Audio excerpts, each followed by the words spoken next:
Hello? Hi, everyone. Sorry, I'm a few minutes late. Hello. Oh god, wait, hold on. Hello, everyone. Hello, Akamatsu. Hello, Diego. Hello, Hermes. Hello, Danny. Hello, Gian Nunez. Hello, Kim. Hello, Sensual Magikarp. Hello, Rinnies. Hello, everyone. Good morning, good Sunday morning, afternoon, evening, or whatever it is for you. How's everybody doing?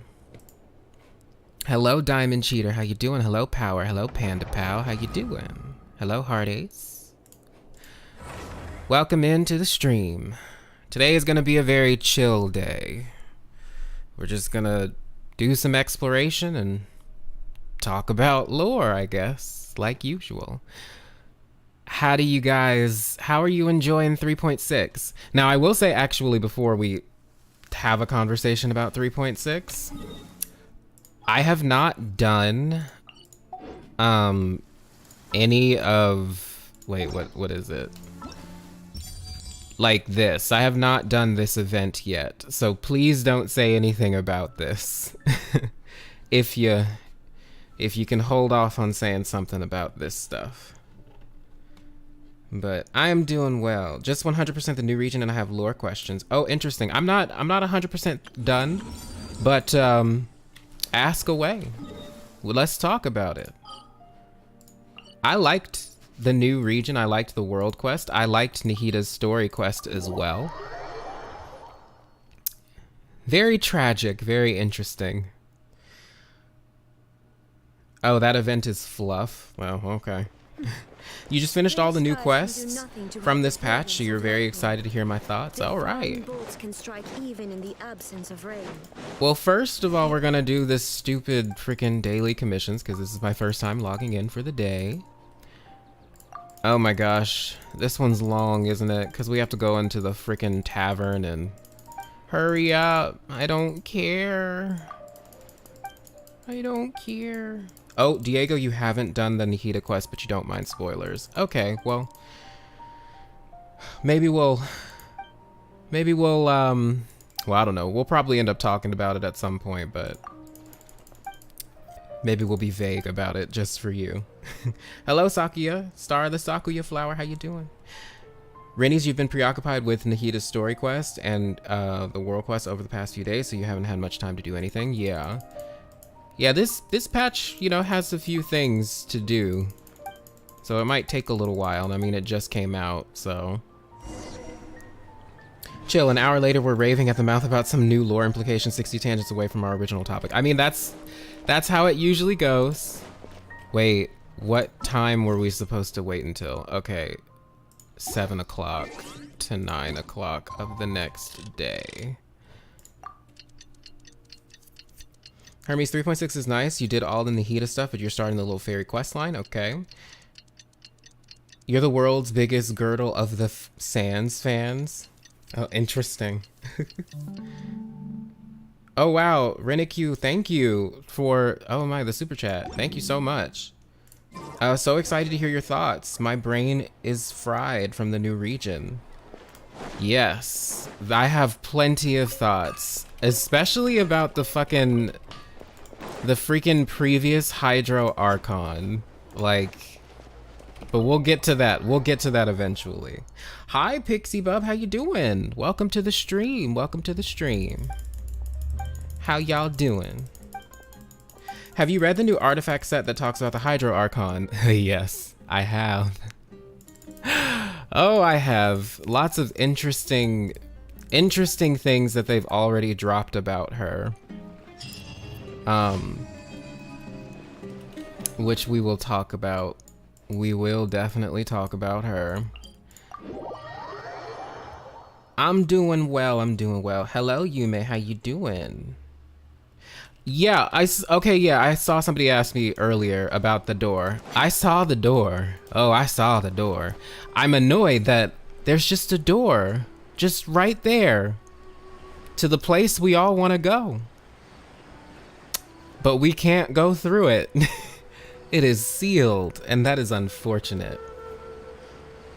I have seen the door. I've seen the door.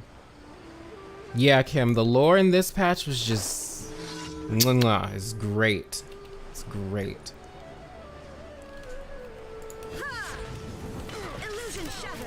Sorry, we're gonna go to the new region soon. I just have to fucking finish this shit. Die, everything, die. I feel like my Alhaitham is weak. I say as I have his weapon and... I think his talents are at level 8, but I feel like he's weak for some reason. Like mine in particular, not him as a character, just mine in particular. Maybe it's the artifacts I have on him. Oh goodness. Oh, thank God these are right next to each other. There's a nice quote about the door in the archive geography. Oh, I haven't looked at that. We'll have to look at that. We'll do that in a second. Wait, what door? Oh, just keep exploring. You're gonna find it. You're gonna find it. Just do the world quest and you will see.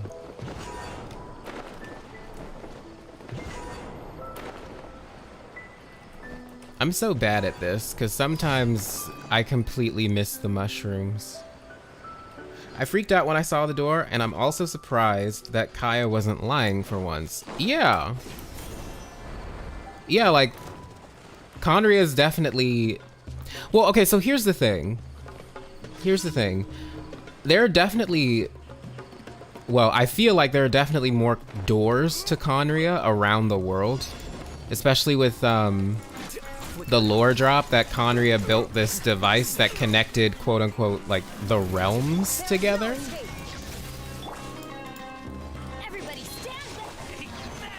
I'm also wondering if the spiral abyss leads to Khaenri'ah as well, because, you know, we saw Lumine running out of it to go someplace. But again, we don't really know. Like, I'm talking about We Will Be Reunited trailer. The trailer that came out like 2 years ago. But I guess we don't know like the full specifics of that situation, so we don't even know if she was running from Khaenri'ah. But my guess is yes, because you can see like the Sustainer's cubes in the Spiral Abyss when Lumine is running from it. So my guess is, yeah, she was running from Khaenri'ah.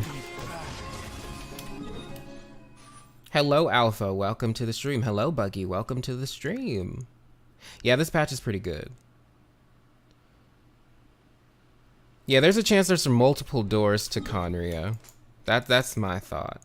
The quote strongly hints that behind the door is Khaenri'ah, or at least part of Khaenri'ah. Yeah, like it strongly implies that. Oh, thank God we're done with dailies. Now we can go to the pretty new region. After I turn in my shit. Thank you for Alrighty.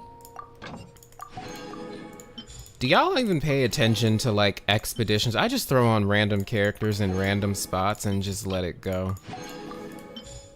I don't know. Do I like the new OST? Yes, the music is beautiful in this new region. Like, it's gorgeous. What is this? Oh, that's the Amrita pool.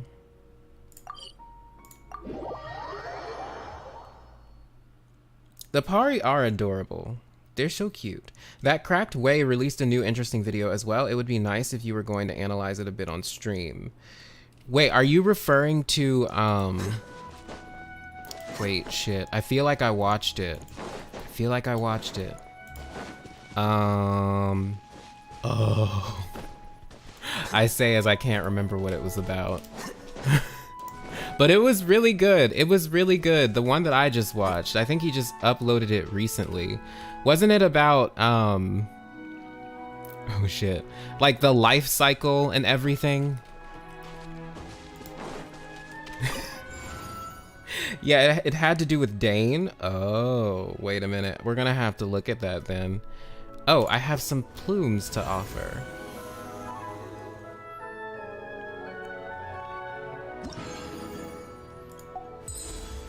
I have another one to offer. All right, so 2 more times and it's maxed out. Good. Like, this OST is so beautiful. Gorgeous.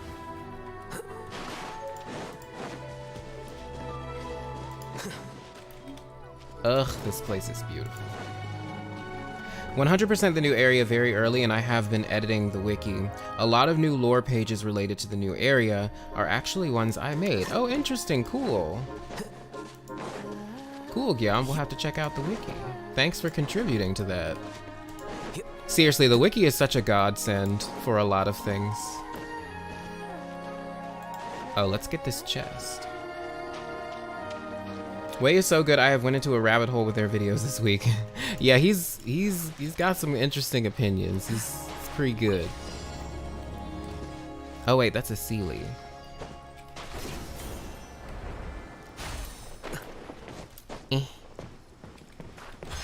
Alright, there's 1. There's 2. Where'd the other one go? Oh crap, I wasn't watching. Somebody, where'd the other one go? Oh no.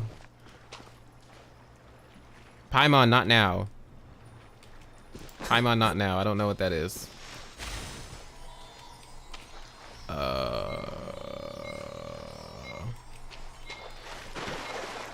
I didn't see where the 3rd one went, so we're gonna have to do this again. Oh, it's up there.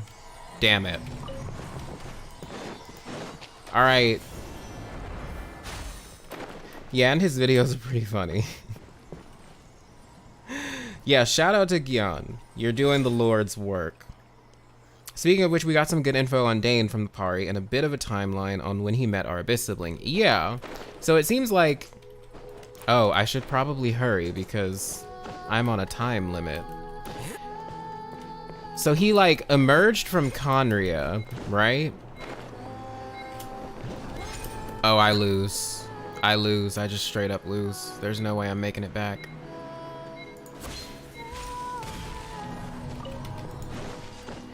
Oh, Lord. But yeah, he, like, emerged from Khaenri'ah without our sibling.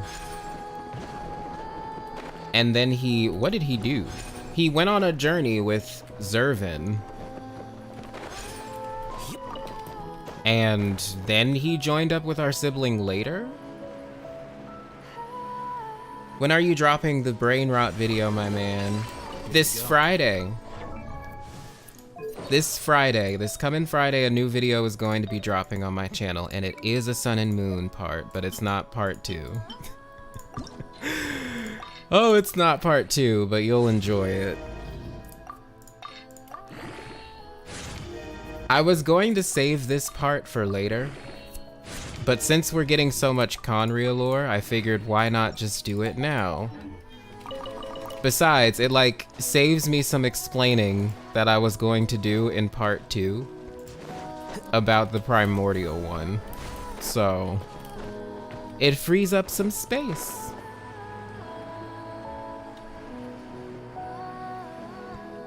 Hi Sonnet, welcome to the stream. Hello April, how you doing? No, you didn't get here too late. We haven't really done much. Go Sorush. Go. Get the plume. I think it's kind of fun to fly around with a little, you know, partner person.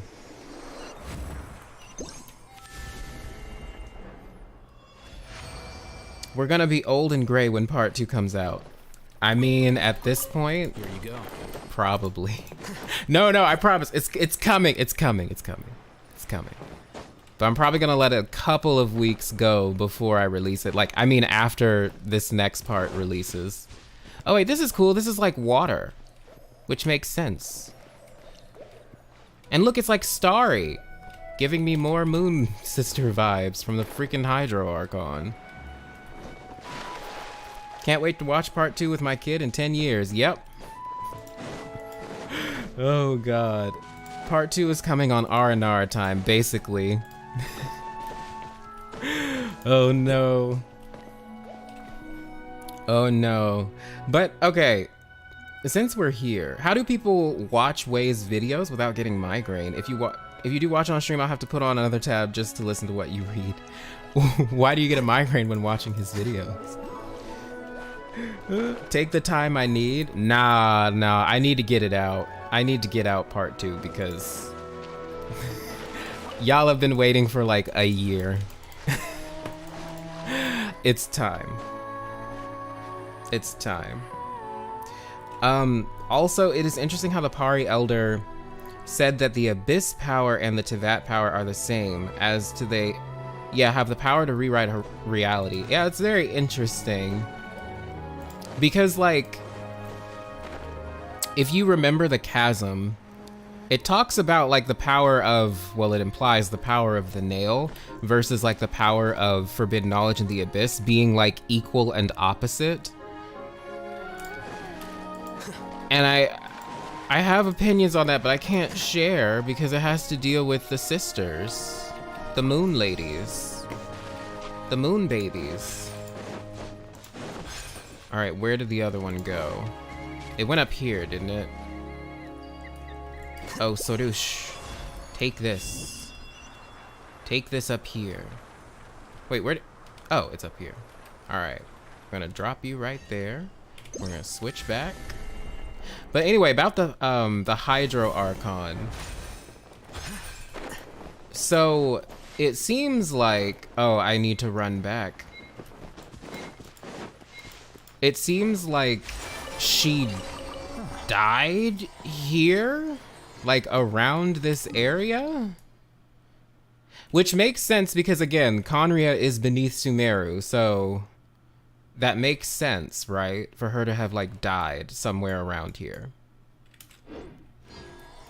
But upon her death, she produced like this sea of dew, like this sweet sea of dew. And okay, wait. We probably have to explain who Simurgh is, don't we? Like the divine bird Simurgh. So basically, the goddess of flowers, being a sus little Istaroth reference she had like a prophecy or whatever, or like premonition about forbidden knowledge coming into the world again. So she was talking about the cataclysm from what it seems like. I guess. And she also, by the way, knew that Ruka Devata, and she also mentioned the previous Hydro Archon being forgotten by the world, which makes me wonder if the Hydro Archon, if something Irminsul related happened with the Hydro Archon, I don't know. But she really heavily referenced that Ruka Devata would be forgotten. What is this? No! Wait, no, I'm supposed to go there. Because where'd the Seelie go? There are just so many interesting things with that. So basically the goddess of flowers created, from what it seems like, the Khaenri'ah, I know I'm pronouncing it wrong, I'm so sorry. It's the goddess of flowers' power. And like the divine bird Simurgh is somehow a manifestation of that, but the divine bird Simurgh comes from the goddess of flowers, which is why the Khaenri'ah or whatever is very Seelie-like, if you notice. Like it's extremely Seelie-like in terms of guiding us to where we need to go.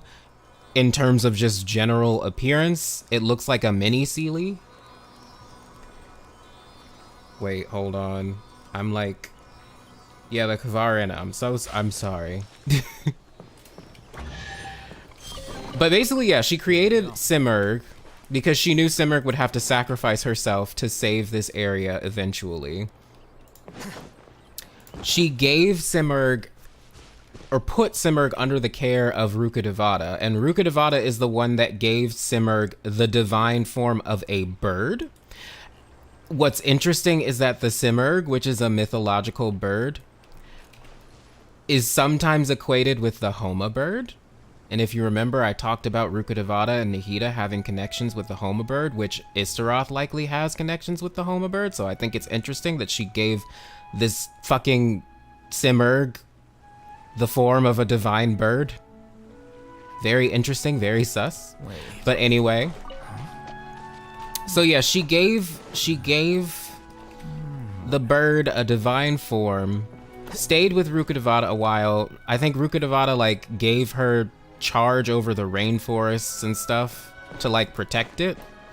Then the cataclysm happened. Simurgh had to sacrifice herself by drinking from basically the sea of dew that was produced by the dead Hydro Archon, so she kind of drank dead lady juice. And then she like burst into like a sea of flowers or some shit, saved everything, saved the area. The Pari were born, or rather Zervan was born first. Yeah, like a lot of divine verbs. Yeah, dead lady juice. That's what it is. That's what it is. It's dead lady juice. It's dead lady juice. It is. It's dead lady juice.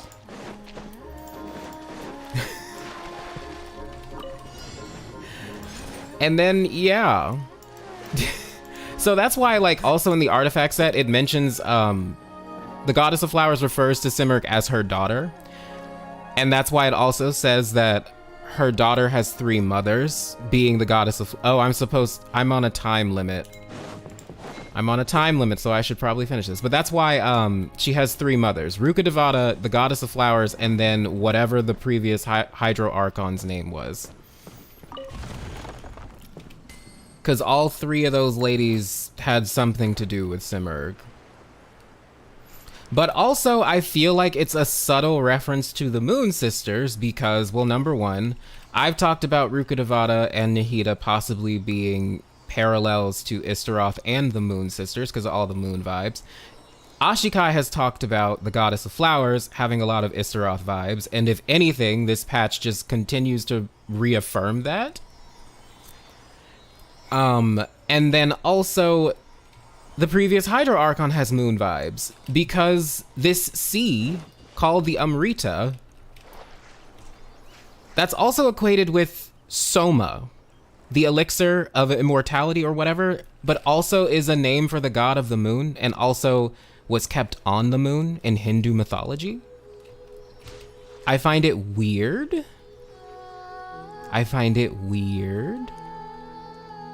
That the Hydro Archon would already have moon vibes. Also, I believe in Greece, like ancient Greece, they believed that dew was the cause of the moon, which is interesting.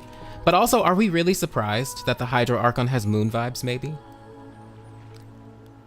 Because, like, if you think about Norse mythology and Yggdrasil, and the wells that feed it, like the wells with water that feed it from the Norns, or whatever. Well, not all the Norns. I think it's like the Well of Erd, and then one of them belongs to Mimir or something. I don't remember. But like Hydro and Dendro have a very special connection. Did I do Nahida's quest yet? I did. And I loved all that lore about the 7 sovereigns. And the fact that their fucking king is named Nibelung, which makes a lot of things actually make sense with the dragons, because Nibelung refers to like a land inhabited by dwarves in some cases. And then I remembered, wait a minute, is that why Dvalin and Durin are named after dwarves? But then it also makes you wonder if they're related to Khaenri'ah, because Khaenri'ah also has a bunch of characters named after dwarves. It's very sus. And also, oh, I could keep going. There are certain stories about dragons, like the dragon Fafnir, and the hero Siegfried, if you've heard anything about this Norse tale. I believe Fafnir like steals this treasure or whatever, or hoards it, and he ends up becoming a dragon because of it. And then Siegfried eventually kills him. But I found that, I think that's going to become a lot more relevant because we just got an artifact set that talks about heroes and dragons, and then heroes becoming dragons. Also, I'm remembering the Golden Apple Archipelago quest as well. If you guys remember the Twilight Theater thing on Fischl's Island. It was focused on a dragon that eats dreams, and then we just got an artifact set about a princess that was being pursued by this dragon, but the dragon couldn't get to her because she was in a place or in a type of sleep that was dreamless. Very sus. A lot of things to just think about. I'm like throwing random things out, but yeah. Who do you think the one-armed sage? I have no idea. It would make sense if it was Piero, right? I think it would make sense if it's Piero. Oh, I have to unlock this thing. But, I have no idea. Is he even one-armed, though? Like, that's the thing. We have a one-armed sage, we have a one-eyed sage, which is Irmin. So, I don't know. Bro, wait, what? I have a video you need to watch about Enjo. Oh yeah, Enjo mentioned stuff about Bishop people, didn't he? Actually, I think Roosevelt went over this in one of her videos. Like, one of her recent videos. If you guys want, like, a really good video on that, please go watch it. Oh, right, Roosevelt, you're here. Hi. Hi. Isn't it possible that a moon god won the Archon War? Like, is there anything preventing it? Specifically, if they were casted out of heaven and not dead, like we always thought, but never confirmed. I think,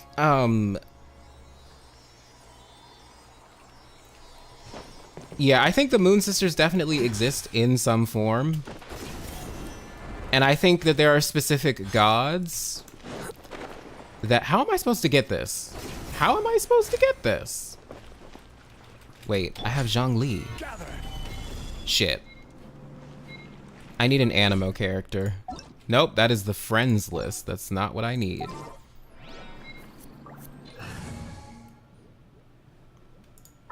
But yeah, she posted a video about it. It's really good. Go watch it. Go watch it. Go watch it. Oh shit. I think the one-armed sage could be Tyr, Odin's one-handed son. Oh, that's interesting. And correct me if I'm wrong, but Tyr is the god of war, right? Who am I looking for? Where's Kazuha? Oh, right here. All right, let's head up. All right, we're just gonna restart this.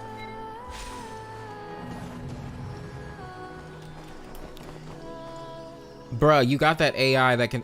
Oh, she can get these. I had no idea. I literally had no idea she could grab these. I've just been doing it physically myself. Wait, but she can't grab them. Oh no. Oh no.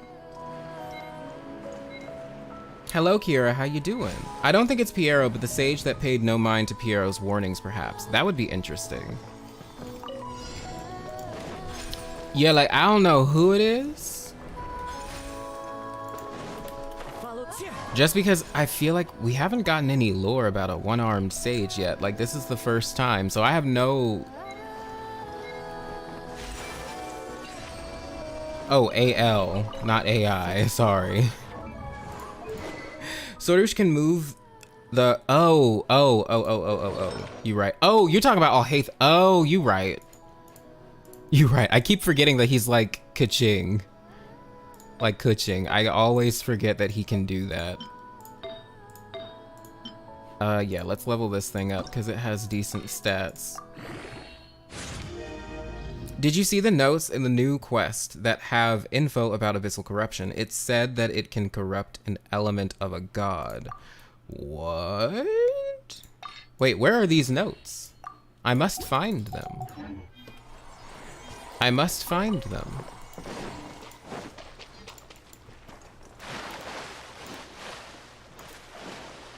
Oh, there's a lot of stuff hidden around here, isn't there? Wait, where are those flowers, now that I think about it, that Paimon was mentioning when I was in the middle of doing one of those time-related things? Oh. We got a Sealy over here. Oh, by the way, Khaenri'ah has two one-eyed people holding a staff-like thingy on two sides of the door. Interesting.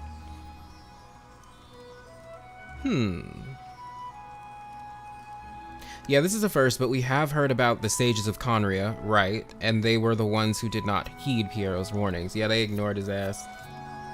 What makes me wonder about the Sumerian Darsha was that was related to Khaenri'ah. Like, did they used to live in Khaenri'ah or what the heck? Yeah, like, okay, so the dude in the world quest, I can't remember his name, but he kind of implied, or at least thought, that he was descended from the people of Khaenri'ah. Like, didn't he? But he's clearly not, right? Like, clearly not, right? He definitely didn't have the pupils. Hello, Amethyst. Welcome to the stream. It said the abyss can distort. Oh, you led me to another Sealy. To my face. Wait, I gotta watch where these go. Oh, you're right here. And then the other one's over there. Okay. It said the abyss can distort and pollute the elements of the gods. Interesting. I mean, that's kind of, you know, gods are elemental beings, right? And the world functions a lot on the elements, and the forbidden knowledge distorts the world, so yeah. Time to go. Ooh, wait, hold up. Hold up. Sorry, my brother just texted me about food. I'm hungry. All right. Wait, there's a domain over here. Let's go get that domain. Like, he couldn't, but he did imply it. So I'm starting to think that Khaenri'ah and Sumeru were, like, working together, perhaps? Yeah, I don't know. Like, he's not a descender of Khaenri'ah, but a descender of the Darsha that worked for Khaenri'ah. It's so freaking confusing. Yeah, like, I was like, so are you a descendant? All right, we're gonna have to unlock this with a puzzle, it seems. Number 1 is over here. Here you are. Then number 2. 3.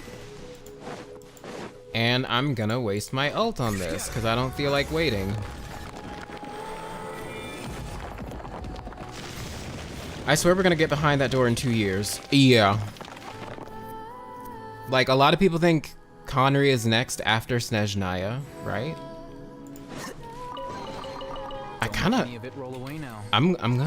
I really want to go to Khaenri'ah, like, right now. I would be fine with them, like, oh, actually, you're not going to Notlon or Fontaine, you're going to Khaenri'ah. But I know that's not gonna happen. It's probably after Snezhnaya. Oh, and look! Yet another moon reference, this fucking domain's name. Did y'all just see that? Somalata Inland Sea. Somalata is yet another fucking reference to the moon. Also, I believe in other languages, Somalata is the name for Nilotpala lotuses, which also have moon connections. The Hydro Archon. I see you. I see you, lady. And then also, doesn't she have... Aren't the Lockfolk very fairy-like? Fae-like? Like, Sealy-like, maybe? Yes, me at the door. I was like that too. Let us in. It's right there. The door is right there. There is no escape. Now you shall perish. All right, dead, dead, and dead.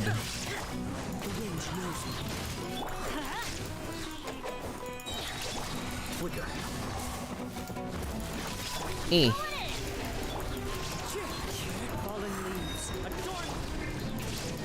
Do remember that the Khaenri'ah chapter did not reveal the act numbering? Yeah, so it could be like We don't know. It could be like in the middle, in between Notlon and Fontaine or something. Or in between Notlon and Snezhnaya. We have no idea. I'm gonna hold out the copium hope that Khaenri'ah is coming soon. Like, it's very copium, but I hope it comes out soon.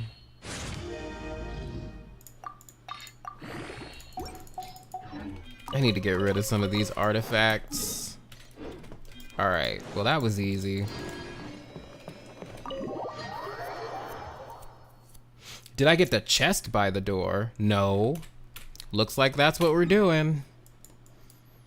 I believe it's right here, right? I think this is where the factory is. Yep. Whee! Oh. Whee! Oh.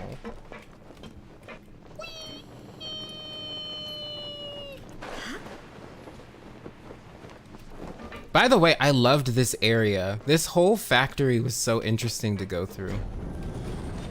Speaking of the factory, now that we're here, so are y'all piecing together what Khaenri'ah was actually trying to do? Like what they may have been trying to do? I think they might have been trying to colonize the Abyss. I really think they might have been trying to colonize the Abyss. The reason I say that is because they were trying to come up with some sort of perpetual energy source, right? Like we learned that here. Well, I think actually we knew that before. We just didn't. No, we knew about the azosite little block things that they have, which they made from elemental energy. But we didn't know about the perpetual energy source that they were trying to make, at least to my knowledge. Somebody correct me though.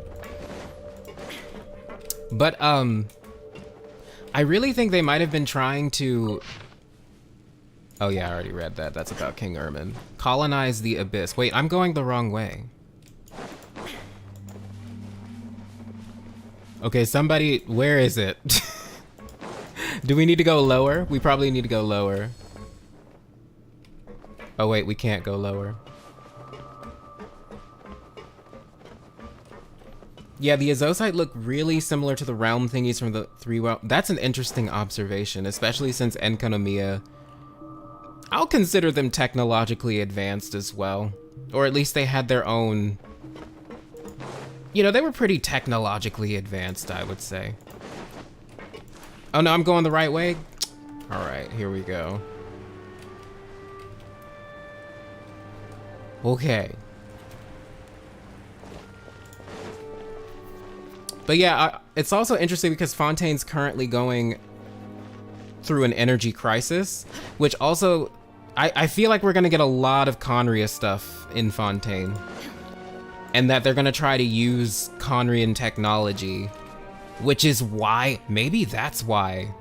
Maybe that's what gets them yeeted or like fucked over by the heavenly principles like a lot of people think is going to happen.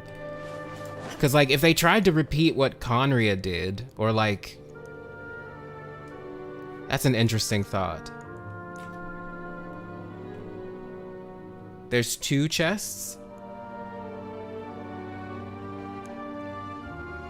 Wait, the Lockfolk are called the faceless descendants of angels in Heart of Clear Springs. That's interesting, considering that Seelies are angels, basically. How am I supposed to get over there? Someone lead me. Have I seen the door to Khaenri'ah? Yes, we are looking at it right now. Also, oh, are these the 2 men you were talking about? Somebody said there were 2 one-eyed men near the door. Are these what you're talking about?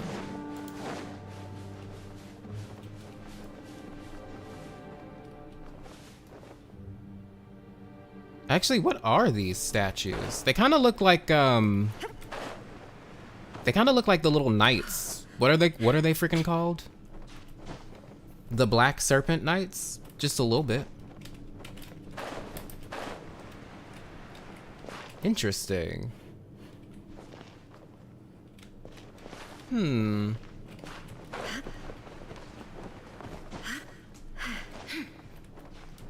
This is interesting.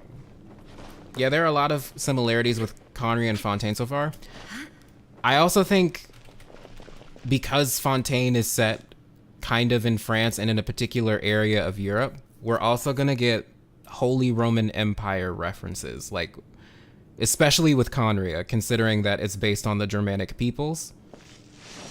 And there were a lot of Germanic kings that were actually Holy Roman emperors.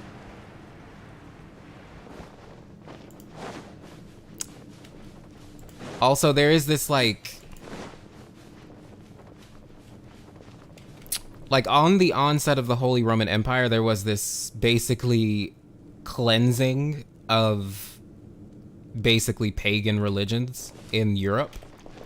So like a lot of the Germanic religions were kind of purged, and Christianity was the new world order in a sense. I find that to be very relevant to Khaenri'ah in particular, because I'm sure you guys have heard about the primordial one and then like the four shining shades representing God and the archangels. And obviously the game has a foundation on Gnosticism, which is technically a sect of Christianity, even though it is heretical. So it's almost like it's like Christianity versus paganism, since we know Khaenri'ah's king was named Irmin, which is a reference to the Norse god Odin.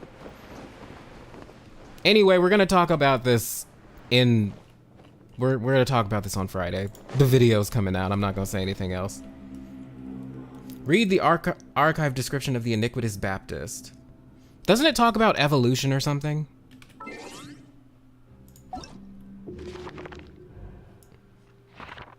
Actually, I want to see the viewpoint as well that Magikarp had mentioned earlier. If I actually have it.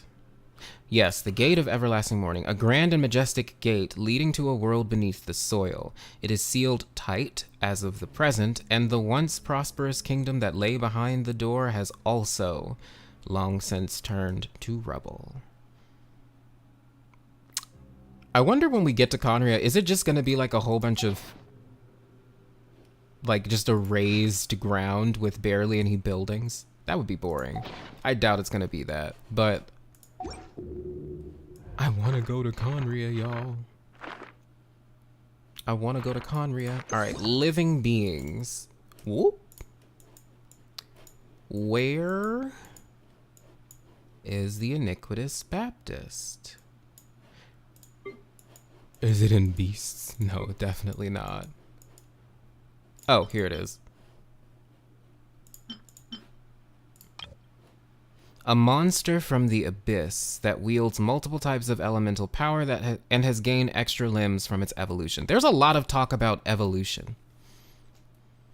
And then, of course, we know about the Loom of Fate, which is kind of like an evolution if you think about it. Evolving past your own fate that the world has given to you. The nature of the abyss is essentially irreconcilable with the elements. However, even the elements of gods can be entrapped and distorted before they are subsumed to become tools of the abyssal will. Mentions of that abyssal will. Are we talking about the sinner? Just judging from outcomes and practical use, abyssal powers seem little different from elemental items, from ones as paltry as the treasure hoarder's elemental containers to those as powerful as visions. Yeah. Notes left behind by someone. Hange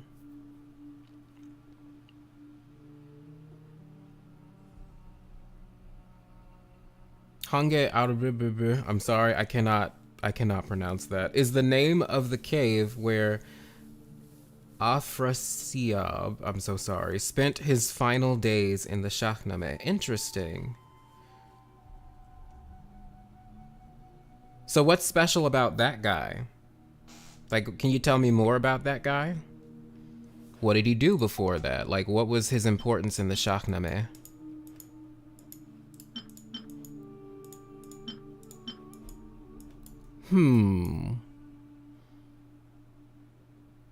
The Abyss is just So interesting. Wait, I never read the one for the Frost Herald. Hold on. Let me look.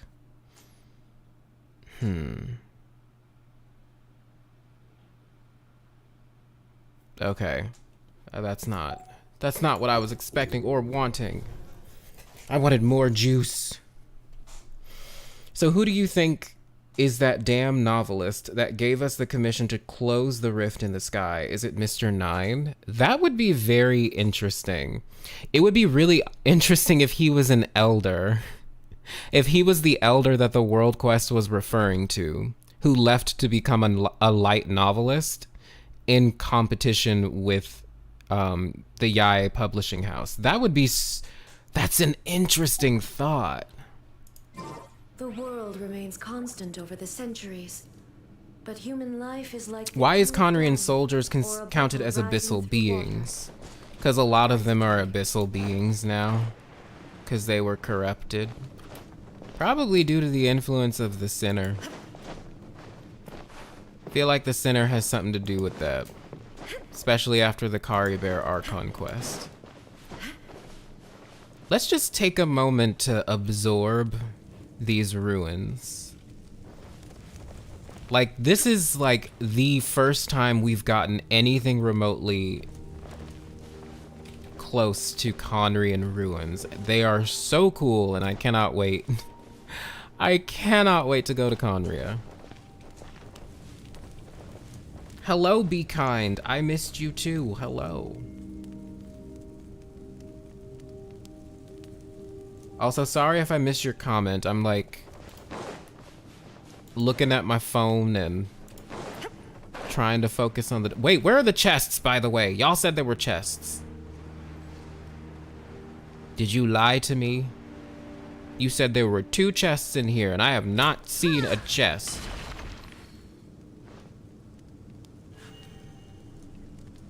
Oh, you can go talk to Ari after the world quest, but if he were also Mr. Nine, that'd be delicious.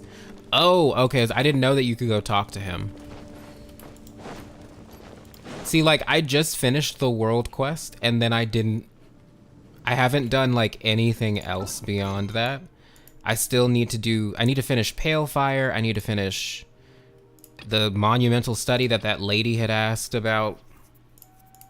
Yeah, I got a lot to do. So there's some stuff that I have just not done. Be Kind, you missed the stream, so you gotta go rewatch the beginning. Oh, don't worry about it. The beginning is like, it's like fluff stuff. These are all very sun-like, by the way. Very sun-like, which we're gonna talk about on Friday. These ruins, Khaenri'ah, having something to do with the sun. You know who else has something to do with the sun? It rhymes with Schmeether and Fumin. There, hold it, go to the door. Go to the door? Oh. Well, here's one.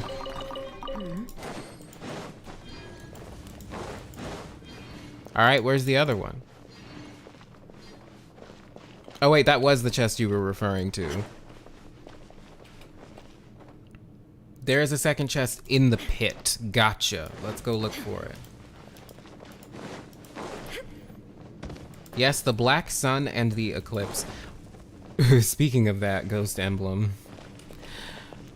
You know, this video might go left.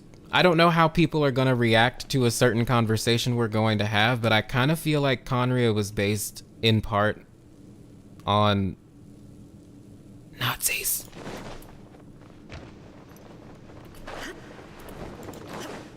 Nazis. There's like there's just a lot of Nazi imagery in Khaenri'ah. Like the black sun itself, I believe was actually used by the Nazi party as one of their symbols. Their slogan, tilling the land with steel and blood, is very, very similar to the Nazi slogan of blood and All the soil, world holds dear is but a backdrop of constant motion. including the agricultural references to that as well. There's just, okay, there's a lot. There's a lot of, and then pure-blooded society. Like, it's just, it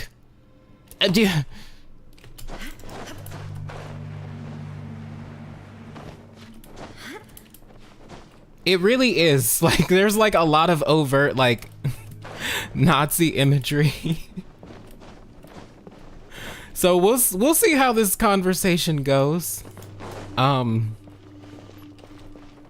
Yeah. Ooh, what's this?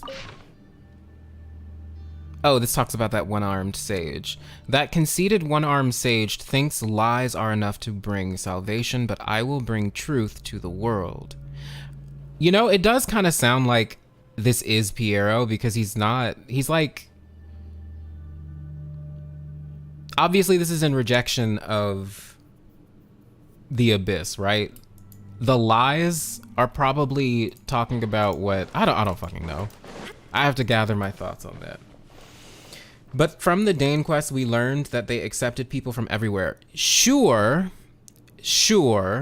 From the Kari Bear quest, we learned, like, Clotar tells us Khaenri'ah accepted people from everywhere, but it's clear that there was some distinction, even before the Cataclysm, between purebloods and then non-purebloods. The reason I say that is because it seemed like Clotar's relationship with Kari Bear's mother was, for whatever reason, unacceptable to a certain degree. And like, yeah, you could say like maybe it was classism. And, you know, nobles in general, like nobles of European families, were really all about purebloods and keeping it within the family in general. So maybe it was something like that and the whole society wasn't like that. But it sounds like it was a problem. Over the centuries, but human life is like the dew at dawn, or a bubble rising through water. And Gyan, you are touching on things we are going to talk about. The name Otto, you know, somebody else who's very important in the Hoyoverse that has the name Otto? You want to know one of the most important Holy Roman emperors in history, and I think the first one to refer to himself as a Holy Roman Emperor was from the Ottonian dynasty? Isn't it funny how Otto just keeps popping up? Anyway. Y'all came for brain rot, and you're getting it right now.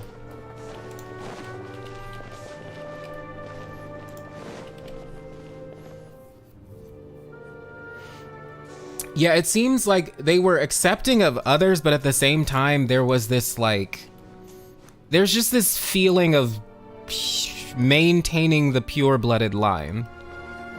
And it goes back to what I was saying. If you guys remember my last stream where I was ranting about Khaenri'ahs being aliens. Yeah, it's got something to do with that. You know, there was this guy who created this very racist, we're gonna talk about it though, but he created this very racist form of quote-unquote pseudoscience called zoology, where he was basically talking about the mythical Aryan race. You guys know about the Aryan race. I shouldn't have to explain that. But this guy thought the Aryan race was descended from interstellar beings, and everybody else was quote-unquote of the Earth.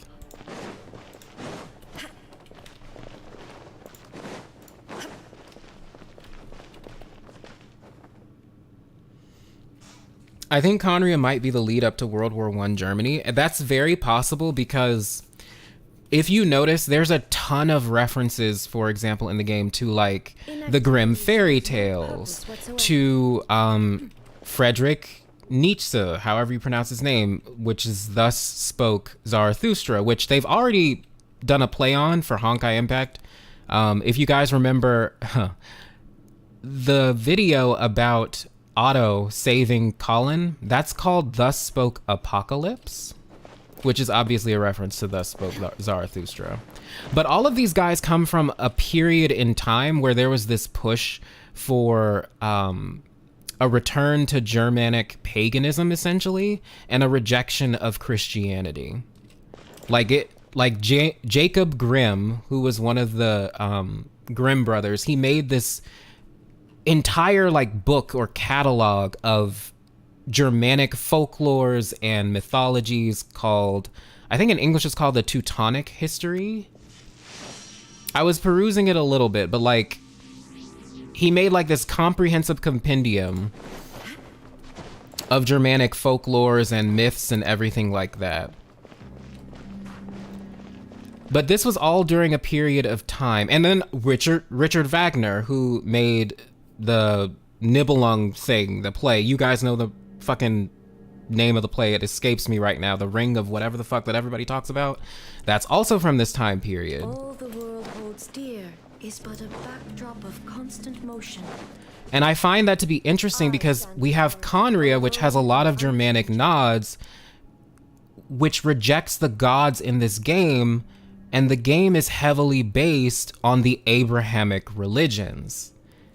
And from this time period in Germany, there was a complete rejection of things like Christianity, or a reimagining of Christianity, things like that. Shine down. There's a lot of achievements with Nietzsche references in this update too. Very interesting. Very, very interesting.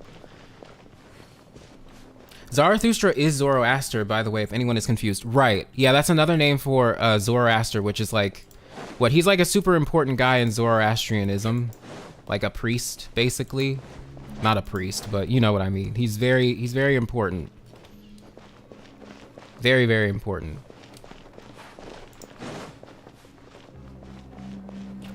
Speaking of that, also, you guys remember 1.5, where I was actually talking about Thus Spoke Apocalypse, Otto, Colin, Istaroth, Phanes, the First Seelie, the Traveler from Afar, all of that. And I talked about the parable of the tree and how weird it was that Thus Spoke Apocalypse, which focused on a magic time tree, and Otto and Colin came out around the same time Enconomia was released. If you read the parable of the tree, there are a lot of similarities to this story called the Cypress of Kashmar. Look it up. I believe it's Kashmar. I omitted it from the video initially because I was like, I don't know where I want to go with this. But just read that story. It has interesting implications. We've been in here for like 20 minutes doing nothing. Okay, wait. I'm supposed to be looking for a chest. And there it is. There's the chest. Take them. I have no need.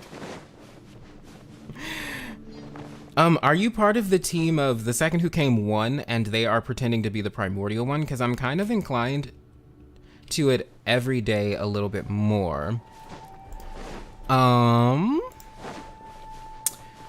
What if I told you that the primordial one is ruling right now, but it's not the primordial one?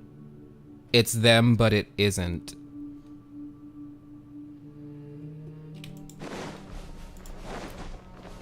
What if I told you? Never mind, I'm gonna be quiet. We're gonna talk about it in part 2.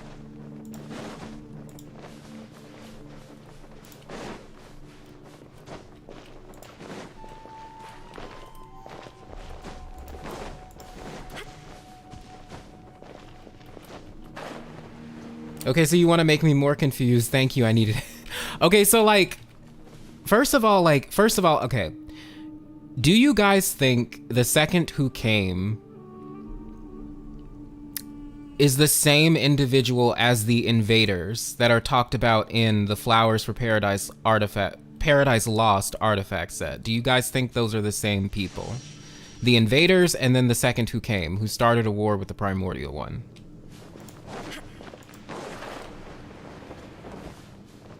Have you read the book Vera's Melancholy? It talks about distant worlds and Valkyries. It's just the first few pages that's important. Yes, yes. I think we actually did read it on stream, like a stream a long time ago, if you guys remember that. No, you don't think they're the same. Yes, you do. No, you don't. Yes and no. I suggest you give the Morning Flower description a read. It's pretty interesting. Doesn't it grow from like the blood of dead people or something? Basically. Kind of like those dendrobiums from Inazuma. And those are also red colored, aren't they? Wait, how do I get out of the pit? I don't want to climb. Actually, we're gonna have to climb.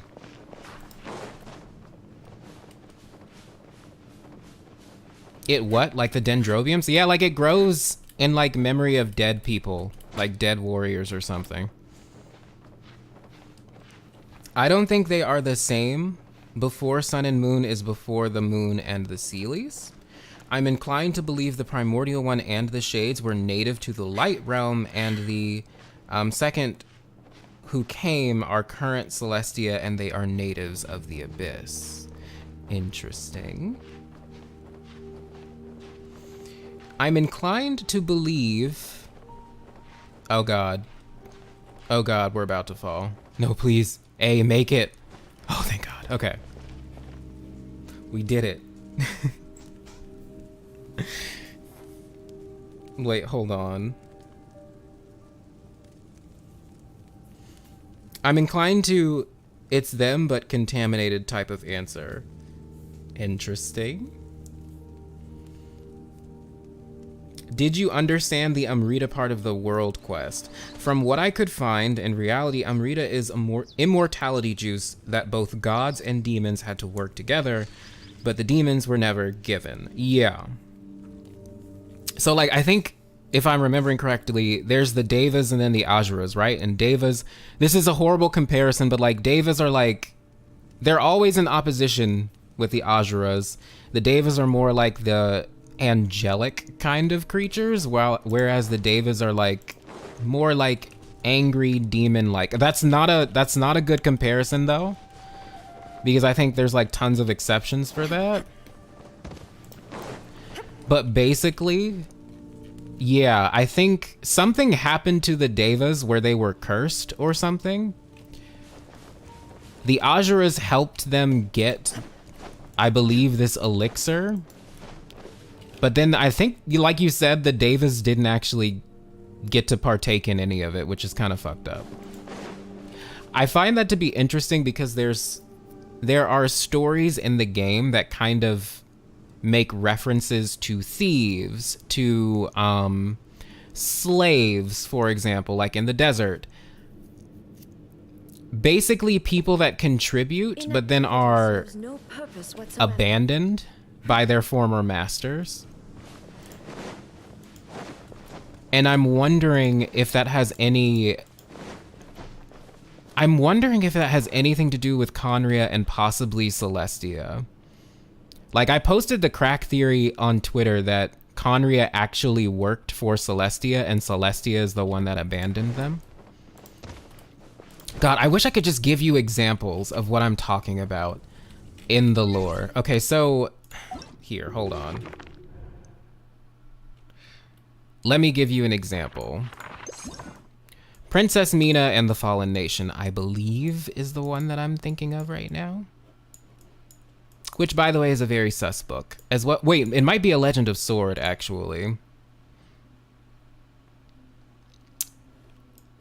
This book is very sus, by the way, written by Xing Cho. There are a lot of, like, interesting things in here. Okay, so, like, it's kind of like this. Okay, so let's read this. Ninjas are dangerous individuals, experts in self-preservation and in avoiding danger. In times of war and upheaval, they work as mercenaries for the daimyo, who is the people in power. They are born in war, and they draw their strength from the powerful masters they work for, such as the path of the ninja. But it is also the path of the ninja to become displaced and disillusioned at the end of a war, or to meet their ruin as soon as they lose their powerful backing. This kind of theme of people working for powerful people and then being abandoned by them pops up a few times in the game in the lore books, and it makes me wonder if there's more importance to that theme than we might think. Also, like I said, this book is very sus in general and talks about farmers fighting to stay alive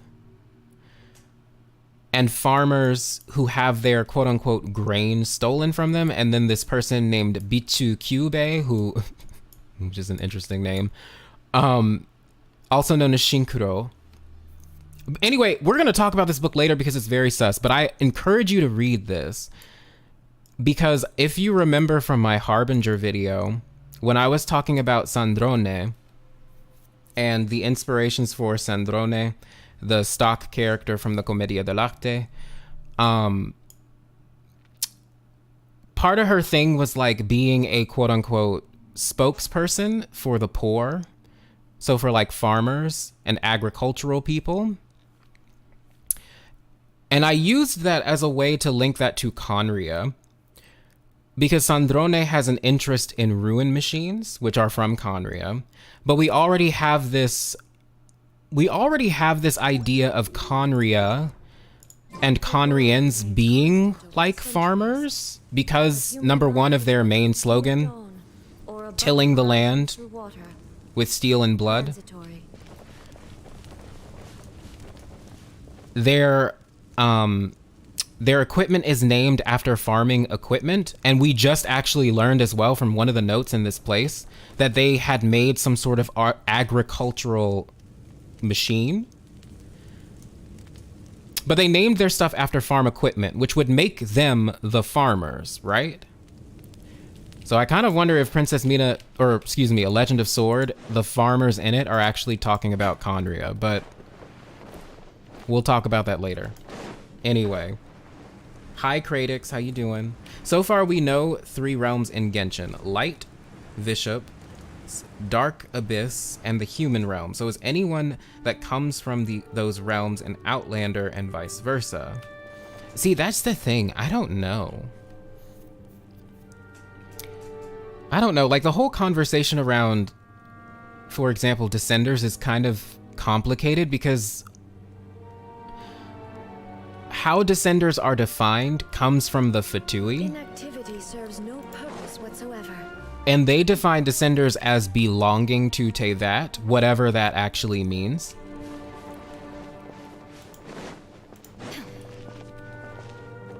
And I kind of think that might mean anyone that has a fate, as dictated by Irminsul. Like people that have been recorded and can be recorded by Irminsul.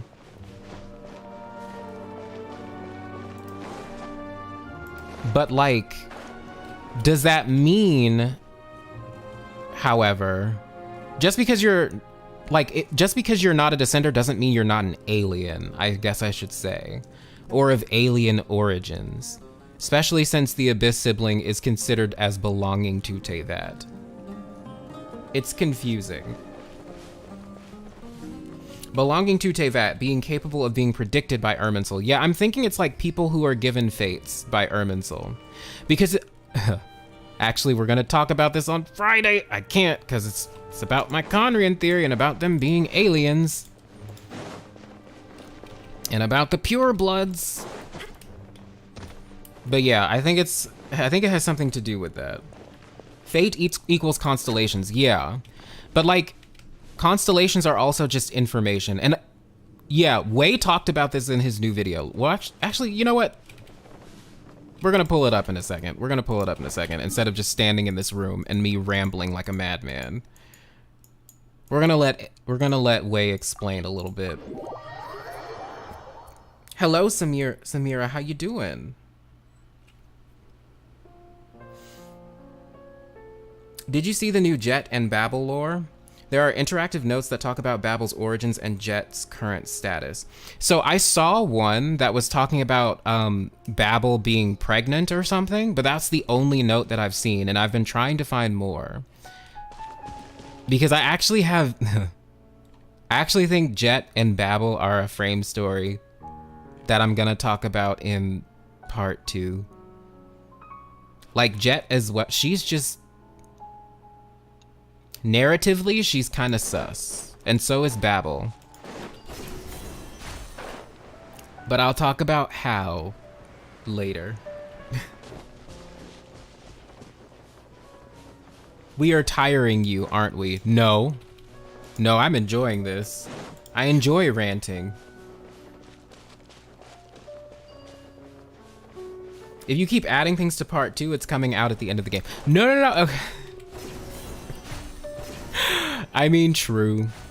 Don't worry, it's coming. I promise you. The faded video is coming. Let me get this chest and then we'll watch the video. Ow.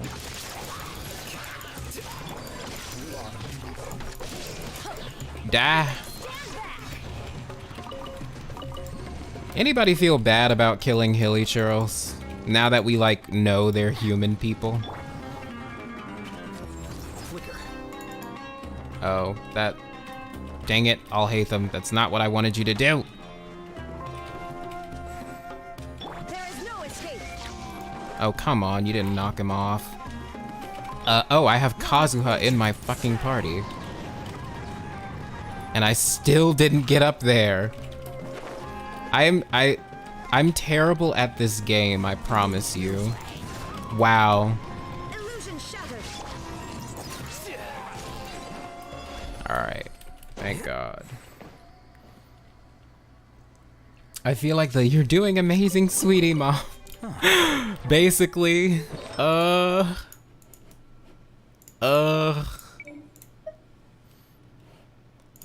so bad. For real though, why the long delay on that video? Are you procrastinating on it or are you waiting for more info to drop? I'm procrastinating the fuck on it, to be honest. I've basically been going through this period where I've been questioning, well, honest, I'll be real with y'all. I was questioning whether or not I wanted to continue content creation. Mostly because I'm just like, ugh, I don't know, man. I don't know. I had to like really sit down and think about it for a long time. And then there was personal stuff that was happening in my life that I'm not going to share right now. But basically I had to reassess what I wanted from my content creation. So I took like long hiatuses for very specific reasons. Part of it is procrastination though, if I'm not lying. Part of it is that. But I will say this, mental health is way more important than anything that's going on in this game, to me at least. So more often than not, I'm gonna prioritize that, but procrastination is a mood, period. Oh, hi Ashikai, how you doing? Welcome to the stream. But yeah, like and then like I got super frustrated with like my setup because y'all, you do not understand. I had the most ghetto ass setup one could possibly have for content creation. And also for a period, I just had a laptop to edit with that had like no storage space on it. So it was like a struggle to even edit anything. And that kind of like made me discouraged about content creation in general. But I'm in a much better place now, both mentally and I guess technology wise. How am I supposed to do this? Because I was not listening. Hello, hello, welcome to the stream. What am I supposed to, oh, I'm supposed to make this shit bloom.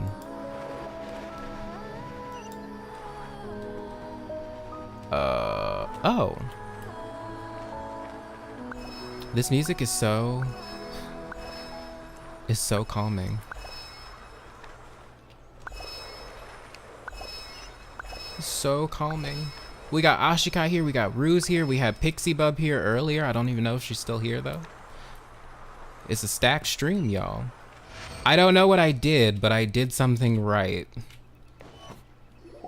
Oh, are we about to get a... Okay. Okay.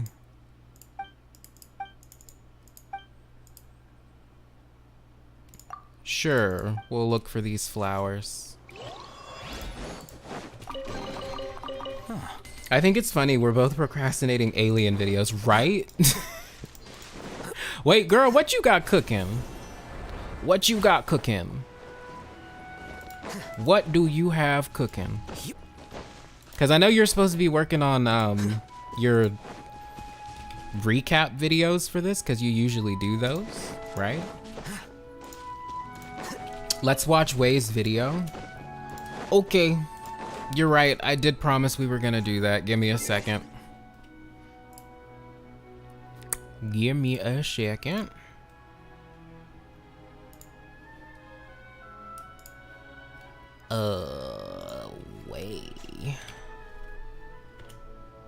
Wei Genshin Imp. Wait, why am I just searching him? Why can't I just look in my subscribed feed? Okay, yes, I did watch this. I knew I wasn't fucking crazy. Oh, the 4-part series on your God of Time. It's all leading up to an alien. Ooh, I'm even more excited for this then.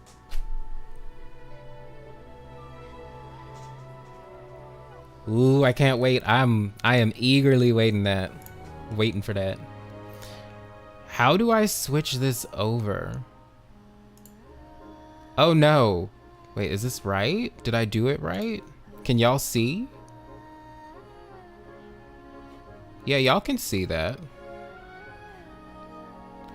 Oh, we're gonna need to turn this shit off. Hold on. Wait.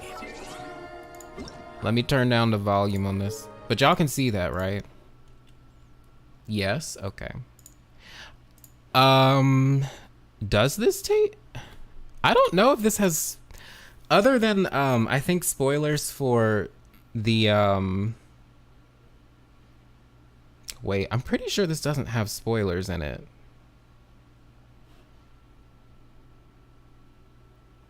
No, this doesn't have spoilers in it. Not quite. I think all 3 of our theories are pretty different from what I've heard so far. Ooh. Super interested to see this.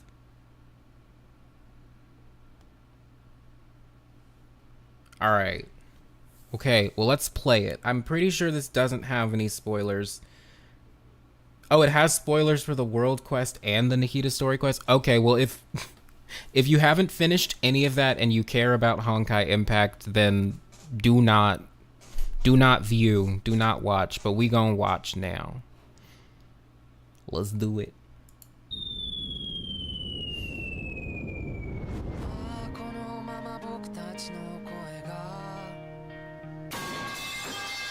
When a character dies in Genshin Impact, they dissolve into this blue particle that fades away.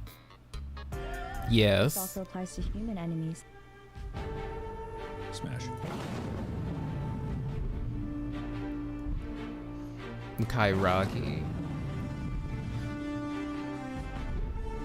Wait, if I'm not even mistaken, the Abyss people do this too, don't they? They like fade into blue specks, don't they? Or am I wrong about that? Somebody tell me. Has somebody noticed? I'm pretty sure like after we kill the new Lector, I'm not gonna spoil it, but there's a Lector in the world quest. And he like disappears into blue particles. It's red? Oh. I could have sworn that dude popped in, like, spread into blue particles. Maybe not. Wait, maybe, actually we're gonna go back through, because I have all that footage recorded. Wait, hold on. But we're gonna finish this first. Yeah, his video editing is just mwah. Yeah, like non-human monsters turn into red stuff. Like whopper flowers, hilly churls too, I think. According to Yaemiko, who was about to torture Karagi to death. Ew. He played that in reverse? To return to the cycle. She strangely mentions the word cycle, which is also brought up in her birthday post in June 2022. Yeah, I remember that. People were freaking out about Just this. finished reading this novel manuscript submitted by Yai Publishing House. The main character wakes up one day only to find himself trapped in a time loop, as the same day just repeats itself over again. Wait, and this is Minslif, isn't it? She's great too, BT Dubs, if you don't know her. We must find a way to break the cycle. I'm sorry. Wait a minute. Sorry, we're gonna pause the video. He edits on an iPad? What? How? What program does he use? How does he do that on an iPad?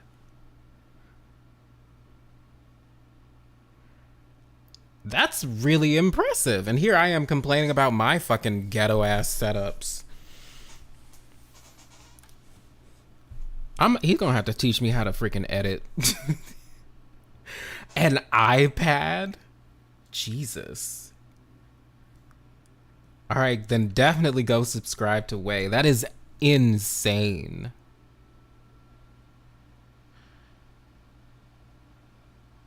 Girl, that is insane.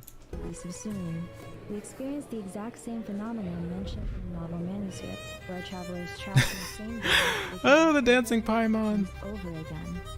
The incident is called the Samsara of the Subseries Festival. In Honkai Impact, there is a character called Yae Sakura who parallels Yae Miko from Genshin. She's associated with an open-world questline called Sakura Samsara. Samsara is a concept of death and rebirth. Also, the cyclicality of all life, matter, and existence. The first Samsara in Honkai is a virtual simulation of history constructed using memory files from a few hundred years ago. It happened because the protagonist Kiana could— Oh yeah, I would love to know what into a program he data center uses. in order to figure out what happened in the past. Yeah, he is very creative when it comes to his Samsara is editing. Kiana replaying history, but trying to change the outcome.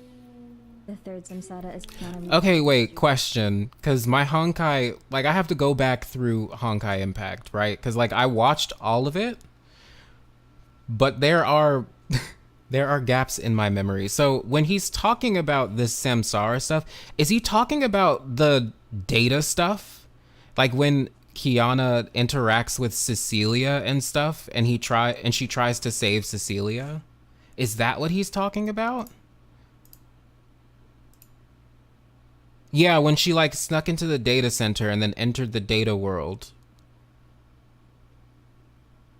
Yeah, this is okay, so okay. To figure out what happened in the past. The second Samsara is Kiana replaying history, but trying to change the outcome. The third Samsara is Kiana replaying history again, but this time trying to free Yae Sakura's trapped soul from the black box. Wonder who else is sealed in a box. Oh yeah. Oh yeah, that happened. But like, she got free from the box. We don't even know what the Sustainer did with the twins. Like, what did they do? Oh yeah, and Khaenri'ah, they're in boxes. About the world of Teyvat. Ashika, you made a video about that a long time ago, didn't you? About the boxes and the souls of Khaenri'ahs being in the boxes.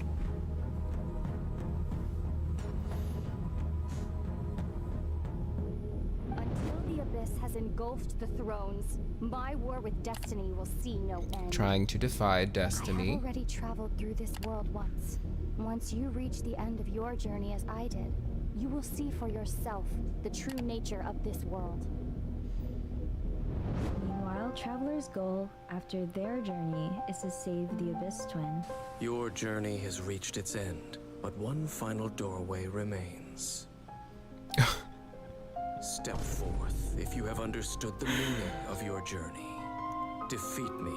Command me to step aside. He'll just have like a random ass, Worthier than I to rescue her. like a random ass picture that'll just make me crack up when he's talking about serious shit. Particles. Then, it is absorbed into a cycle, according to Yaimiko. These blue particles are also seen when receiving artifacts from the petrified trees and domains. These petrified trees are directly connected to Irminsul. So it's like we're getting Irminsul is the data repository for or all the info from information and Irminsul. memories of Teyvat. And artifacts are themselves the physical manifestation of ideals and memories, which is a form of data recorded by Irminsul. Mm-hmm. Receiving artifacts equals to extracting data from Irminsul. Leyline network, on the other hand, acts and functions like Irminsul's roots, absorbing information on everything that happened all over Teyvat in the form of data. When people die in Teyvat, they become nutrients, which sinks down into the soil and is absorbed by the roots of Irminsul. These nutrients are transferred up the tree and used to produce fruits. These fruits are stars in the sky. Mm-hmm. The stars, the sky. It's all a gigantic hoax. A lie. According to Mona, Astrologers believe that the patterns of the stars map out the destiny of vision bearers. Past, present, and future, everything is written in the stars. the only way felicity possible is that the entire Teyvat is within a Samsara simulation created by the Irminsul. The Interesting. Chinese name for Irminsul is meaning world tree. The Aranara refers to Irminsul as Sarva, whole, entire, all, and every. Both of these suggest that Irminsul itself is the world. If we look at a typical image of Gotta the love the tree, JoJo references. you can see that the world is within the bubble, within the tree.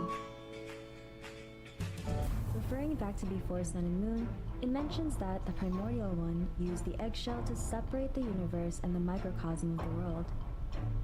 There is an eggshell separating Teyvat and the real sky, meaning Teyvat lies within the Irminsul bubble. The first time someone dies, all their data gets absorbed by the Irminsul, which forms a star that has information on everything that has happened in their lifetime. At a certain point, Teyvat would eventually reach its inevitable destruction. The world would collapse. All data of the world would be absorbed by Irminsul and recycled to recreate the next world. As Samsara means cyclicality of all life, matter, and existence, including the world itself. As a result, Teyvat would progress into the next Samsara cycle. In this Interesting. cycle, people would eventually die again, forming another star in the sky in addition to the previous star. After many Samsara cycles, there will be multiple stars in the sky that belong to one person. These stars are their constellations, which turns out to be fruits grown on Irminsul branches. Which is why reading people's constellations can predict their fate, as constellations contain a record of their entire life from past Samsara cycles. In the Traveler's character card, it has this word which means fake, because Traveler doesn't have a constellation. This is his first cycle, As you are not data from not this absorbed by world, I am unable to Irminsul. give you a prediction. All I can tell you is that your journey is far from over.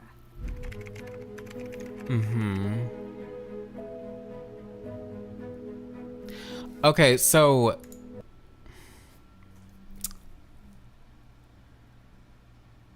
here's my question with this and with the sibling. So from what Nikita told us,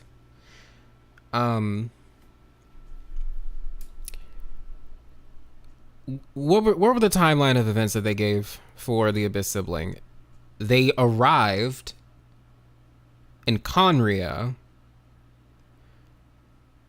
and then what? Like, the cataclysm happened, they went on a journey, or rather they went on a, wait, okay, now I'm getting confused. Because they went on a journey with Dainsleif, definitely after the cataclysm. It's not specified when they arrived in Khaenri'ah, but my thing is, if Irminsul had data on when she arrived, then it had data on her before she completed her journey, right? So, like, my confusion is,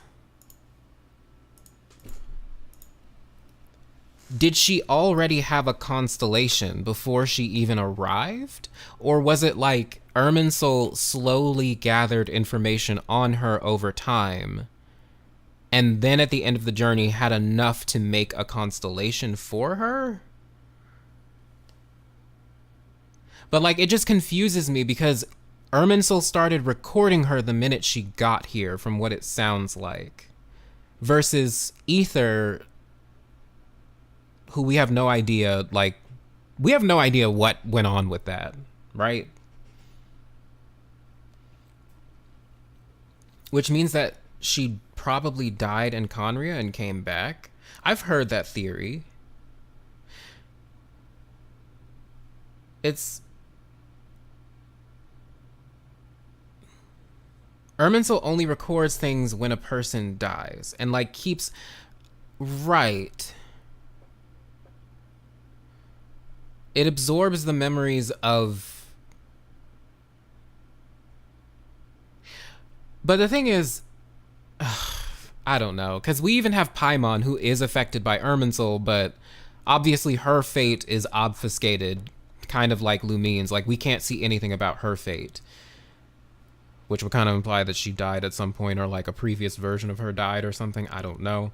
But why only when someone dies? That's, I don't know. That's my, like, my impression was that it constantly, like, absorbs information about you just by you living in the world. That was my impression. But I don't know.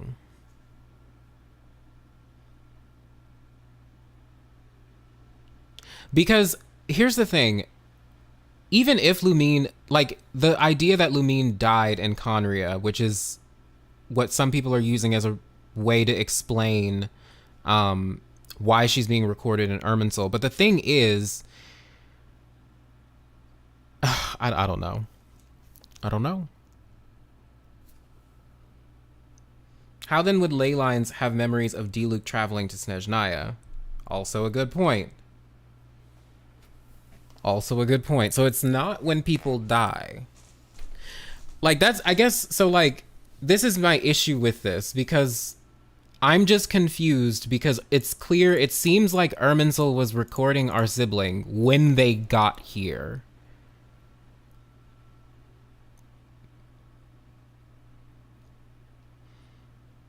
So, because it has information on her before the cataclysm happened.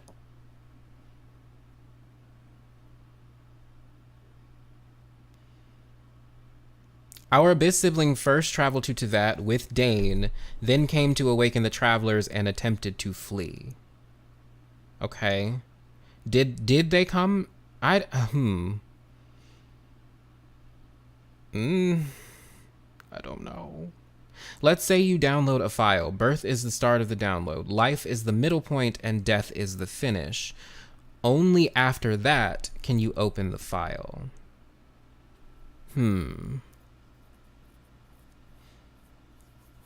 But at the same time, I guess that would mean we would have to know if her records in Irminsul weren't accessible until she, you know, quote unquote, died, if she did. And we don't know, like, they could have always been readily available.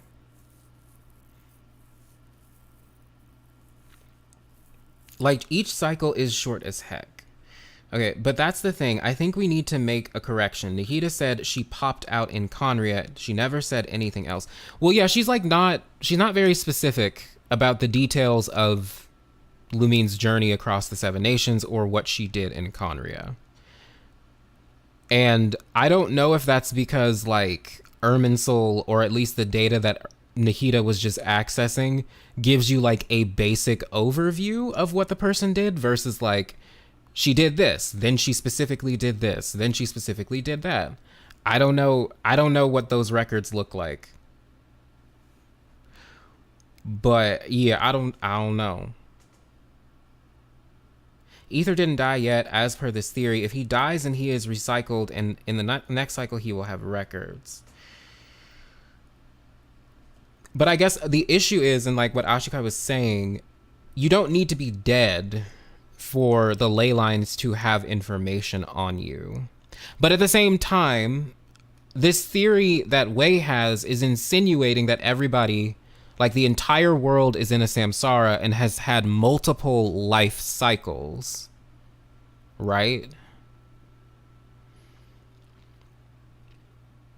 Like, his point is that the world must be in a samsara in order for it to, well, have information and predict people's fates. But then again, I'm thinking about the Akasha system and how that worked. Like, all it needed was information about you, right? And then over time, it would be able to predict what you were going to do. Like, that's how it worked in the Akasha system, right?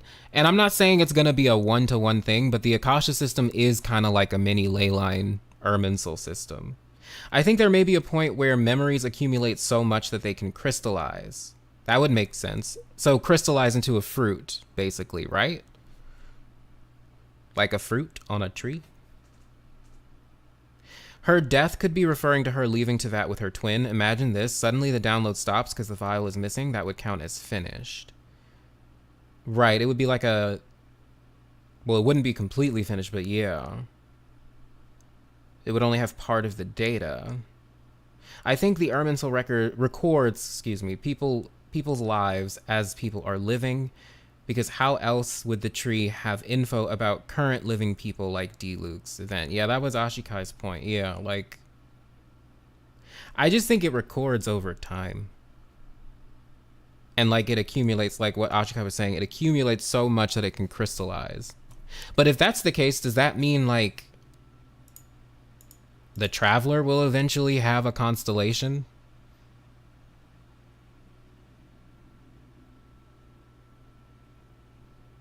Like, because technically, don't we get one? Like, when we start the game, we do get one.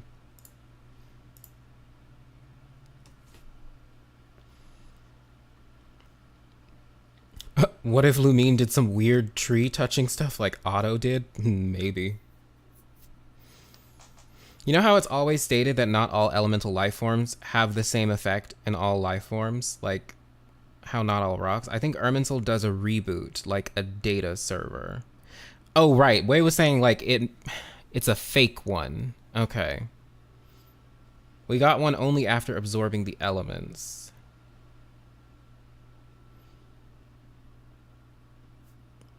Then I'm also confused because, like, you know how Ruka Devata was, like, talking to Nahida and saying, you are me in the new Samsara.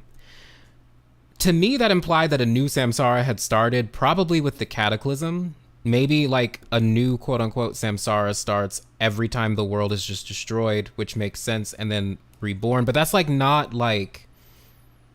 That's not, like, a complete reset of the world, right? That's just a period of destruction, and then people kind of get back on their feet, then it happens again. It's just like the cyclicality that's always talked about in this game. And like, if you break it down like that, you can consider like the first, I think I've explained this before. So you know how the Archon quest was called Akasha Pulses, the Kalpa Flame Rises. The Kalpa refers to like a period of time between a world's birth and destruction. So it made me wonder if there are like multiple Kalpas in Genshin. And like the first Kalpa was when the primordial one arrived into that and defeated the 7 sovereigns. That one came to an end when the second who came, which started the second Kalpa, I guess. Or maybe the first Kalpa was when the dragons were ruling. That came to an end when the primordial one came, which started the second Kalpa. The second Kalpa ended when the second who came, which started the third Kalpa. And the Archon War and everything. And then the third one came when the Cataclysm came, which would mean we're on the fourth one. Which would also apply, like, which would also fall in line with the rule of 3. Wouldn't it? You have to go through things 3 times and then succeed on the 4th. Or in order to succeed on the 4th, rather. Anyway, yeah, I think there's a cycle of 4 Kalpas. And we're currently in the 4th one, like a 4th Samsara. It's a new Samsara starts every time something bad happens and the tree resets. Yeah, like then we wouldn't have any ancient history. So like it's not like a complete world reset. So like I wish we had an example of this.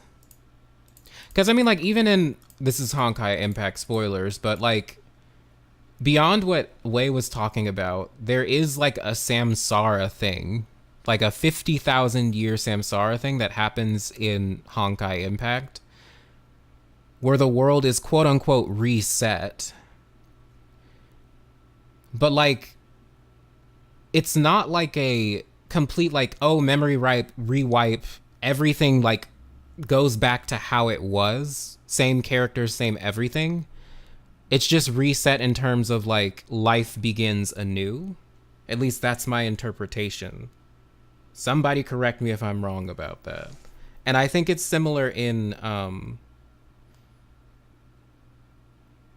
Genshin.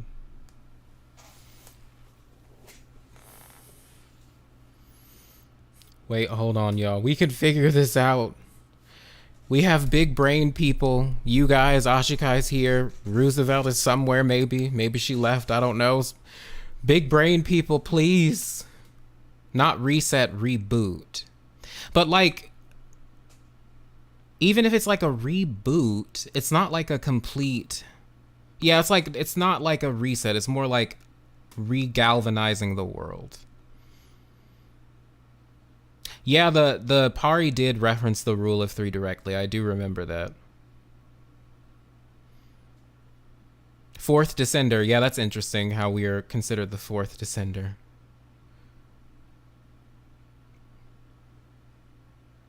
Kalpa in that case is Skara specific. Zhao also has all his constellations named after Kalpas. Oh, that's interesting.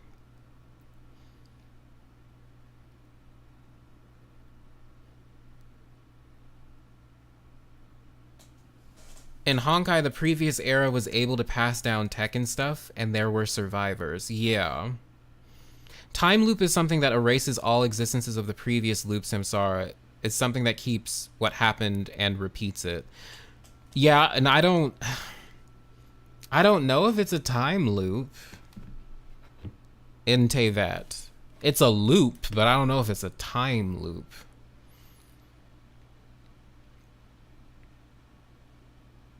I don't know, y'all. Wait, okay, well, wait. Let's just finish the video first. Let's just finish the video.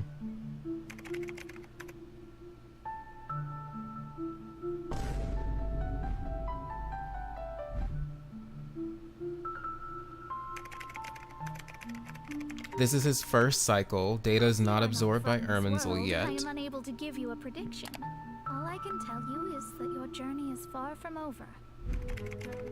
While Abyss Twin, who have completed their journey, has her data absorbed by the Irmin soul. Soul indeed does not have any information on you. However, there must be something different about your sister. Because, as it turns out, the world has recorded information on her after all.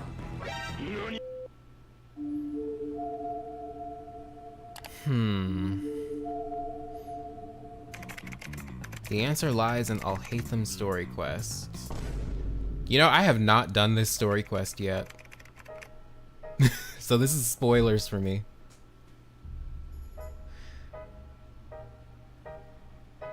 With the goal of driving human evolution. The Hive network is built with people that have strong jnana did Siraj energy. tell you how he assigned numbers? Yeah. Remember how the sages took advantage of the Akasha and extracted Yana energy from our heads back then? They left a document that records the amount of Yana energy that the Akasha had extracted from each person. I don't know how Siraj got his hands on that document, but he used it as the basis for his numbering system. I see. He believes that this data can be used to evaluate a person's computing power.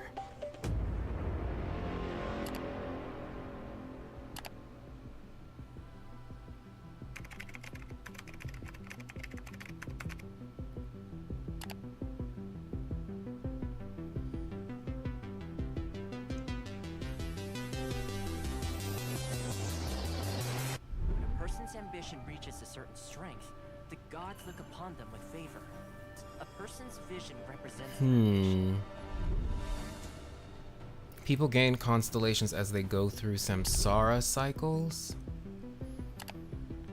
They become more powerful, achieving human evolution in a sense.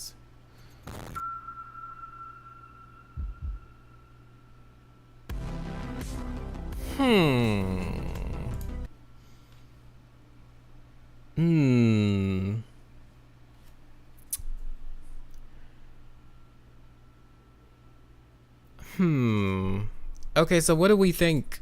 I like the video. I like the idea. I'm so confused about Samsaras and like how Irminsul works to a certain degree. Because I don't know.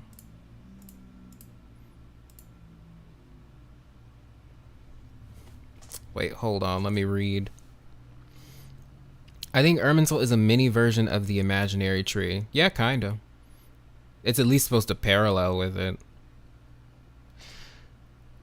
What if the world readjusts depending on the one in charge, like how Nilu could affect the dream as its host?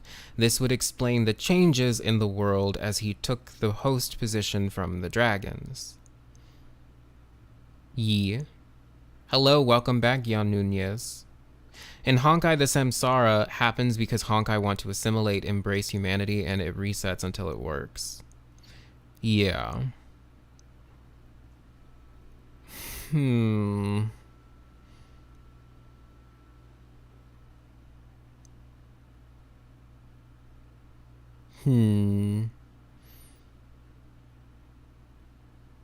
This would explain the changes in the world as he took... I mean, yeah. Basically, whoever has the keys drives the car. For his theory to hold any water, we need to know if Irminsul has been around since the beginning of Tevat. Was it present during the Dragon Age, or was it placed by the primordial one after? Or was Irminsul created by the second who came? See, that's the thing. Like, I know Ashikai's talked about it before, but like... Okay. We're going back into the game, first of all. And we're going to go to Before Sun and Moon. We're going to go to Before Sun and Moon. Because it's very particular about... It's very particular about... By the way, why is this a 3-star book? This should be a 5-star book. But anyway... It's very particular about how the world was created, right? Because it says, when the eternal throne of the heavens came, the world was made anew. Then the true primordial lord, the primordial one, came forth and did battle with against the 7 terrifying souls. So like, when the primordial one came...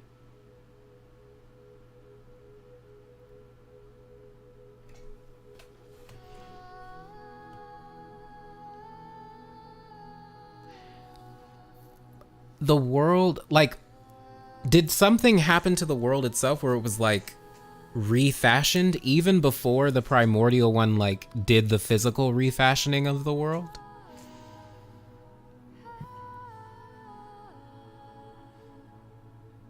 I think we're overcomplicating things. Yes. My brain is hurting.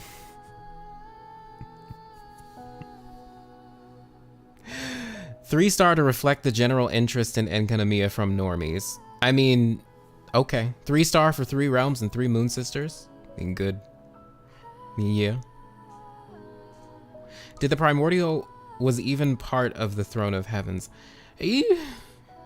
That's the question, isn't it? Well, whatever. I don't fucking know, y'all. I don't know.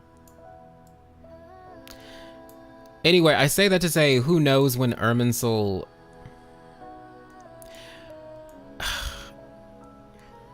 Who knows when Irminsul existed?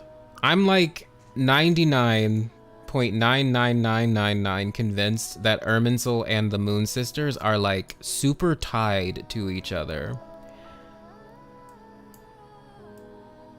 And that when the doves held branches is not just a reference, obviously, to the Bible and Noah's Ark and everything, but also to possibly the Moon Sisters holding the branches of Irminsul, but that doesn't tell us anything about Irminsul's existence. Have a great one. You have to be an adult, I'm sorry, but good luck being an adult. I'm glad that you were able to spend time with us. Goodbye, Rosie. Goodbye, Rosie Posey. There is a chance that book has in fact been tampered with. I mean, I would believe it, but like also, these books are written on tablets. It's like, it's not like an official book, right? And then Zhongli told us that things that like people used to write on stone edifices or whatever you want to call it to preserve history, and this is on a tablet, at least I presume from the picture. So does that mean, can it be tampered with by Irminsul?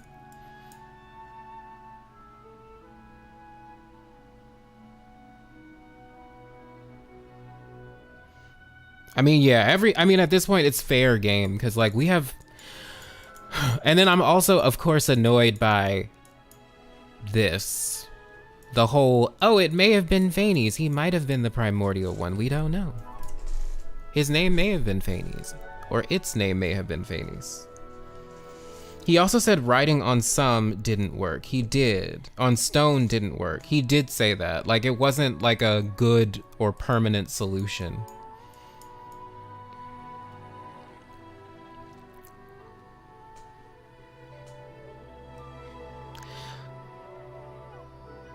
But like, if that's the case, if it has been tampered with, why would Celestia ban people from reading it in the first place? You know what I mean? So like, some of this must be true. Like a lot of this, and like there's even this part that talks about like not making the information about the bishops into like novels and stuff like that. And now we know that allegories and such can be used to hide true information, so that's really sus. Celestia didn't ban it, Orobashi did. But yeah, but it's because, like, well, didn't he die because he read this book? They sentenced him to death. And presumably it's because of the information in it, right? Like it's, I don't know. I don't know. My brain hurts. My brain hurts.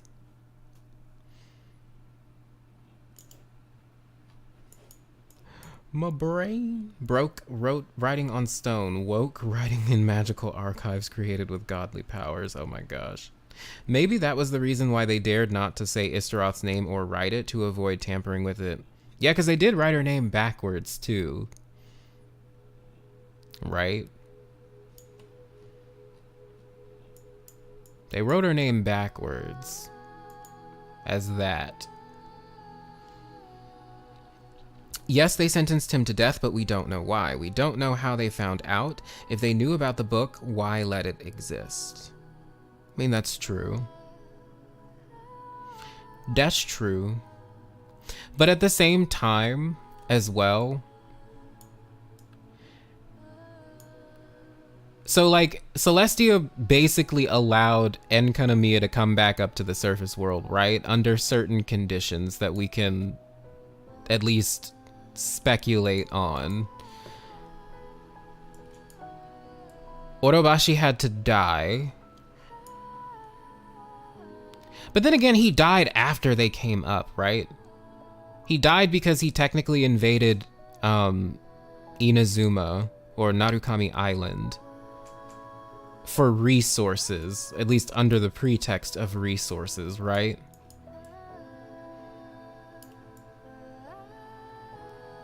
But he had that agreement with Celestia that that was what he was supposed to do anyway. He was supposed to die. Yeah, he died by staging a coup. And before he died, and before he brought the people up, he how do I want to say this? Narukami-ized Enkanomiya. So basically,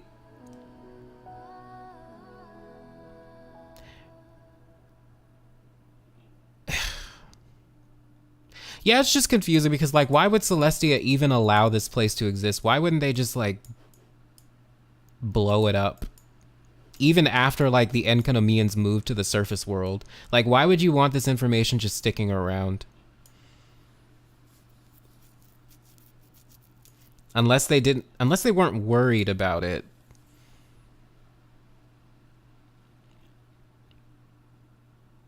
Yeah, he assimilated them to the local culture. So that's, again, getting rid of basically the old culture, which was the culture of the single unified civilization, to an extent.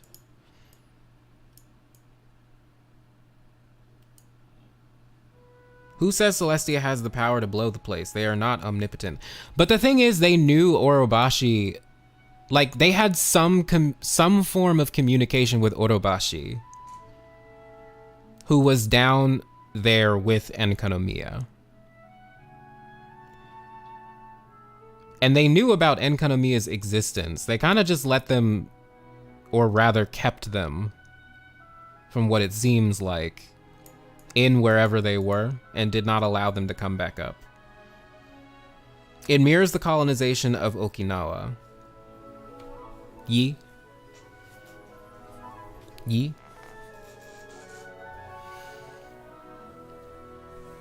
Don't we go through some weird portal to get Sun and Moon? Maybe that's the reason we could get the book. Yeah, it was hidden in like a mirror, or like behind a mirror or something, wasn't it? Some sort of weird secret room.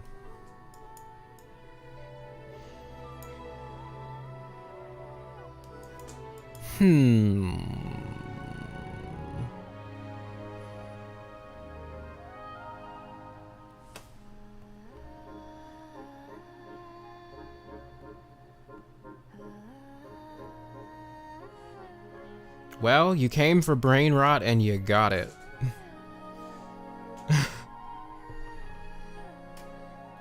Wait, no, it was under a ruin guard? Wait, what was? Oh, you mean like one of the books? Yeah, like one of the books was from under a ruin guard. Because Khaenri'ah was trying to get it and steal it. Well, like, there are different, like, we had to find the volumes. Like, they were all scattered around. Weren't they all scattered around? And, like, each quest was involved in, like, getting one piece of it. And then we combined it all at the end into the Byakuya Koku collection? Y'all, I don't remember. I don't. Enkanomiya was a long time ago.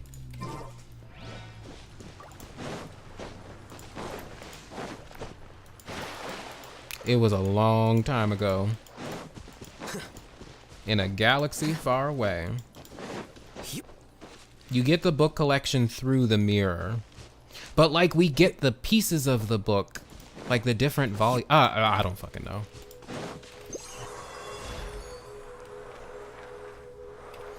Yeah, like one of them, like before Sun and Moon is like for a ruin guard, right? Like underneath one, because Khaenri'ah was trying to steal it.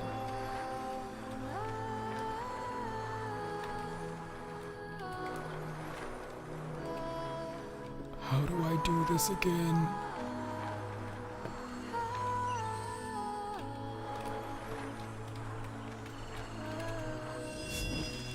How do I do this again?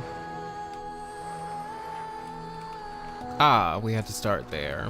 Got it.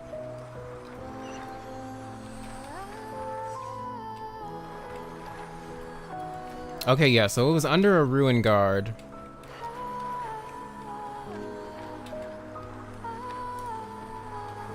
Yeah, because those Khaenri'ah envoys were trying to get it. Oops. Well, I fucked that up.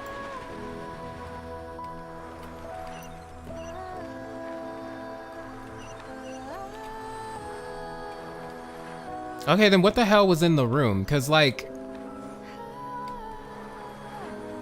Again, like, I'm pretty sure we had to combine, like, some of the volumes. Because some of the volumes were involved with some of the quests.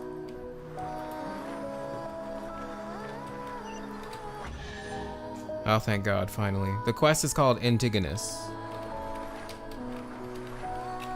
Oh. I think I understood the fake sky bit. What if Ashikai's theory is correct and the roots of the tree with Tevat is underwater? The sky we see reflection of, like astrologers use reflections. You turn all the volumes of the book into that secret room in the library to get them in your archive. Okay, that makes sense. Gotcha. But you could read them individually before then. Okay, yeah. That makes sense. Another Greek name, yeah, like Enkanomiya was full of Greek names.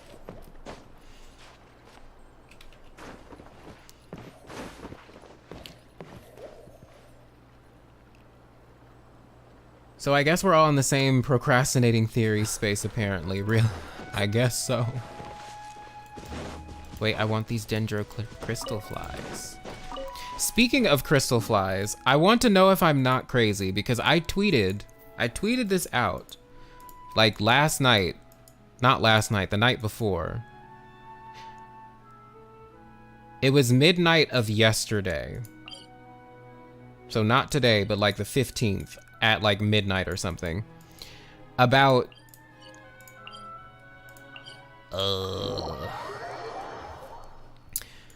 I wasn't specific about what I was talking about, but I posted a picture of an anemo crystal fly next to this picture of this depiction of actually I think it's through here, of deshret. Am I crazy for thinking it looks like a crystal fly, like he's being represented as one on this mural? I don't think so, because crystal flies look a lot like Deshret's crystal form, except with horns.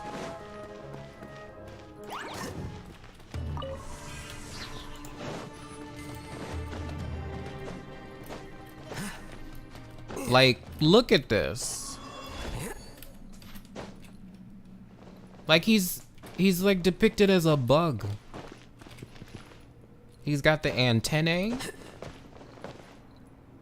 He's got wings, which actually those might be horns.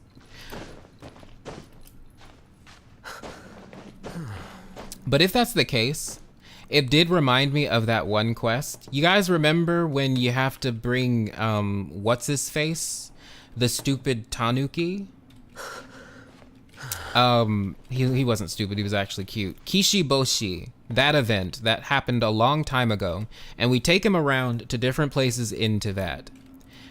There was one place in particular that always stuck out to me, and that was the Guyun Stone Forest, or the Guyun Stone Forest. Wait. Because there's just this weird conversation about crystal flies that always felt important to me, but I never really knew, like, what to do with it.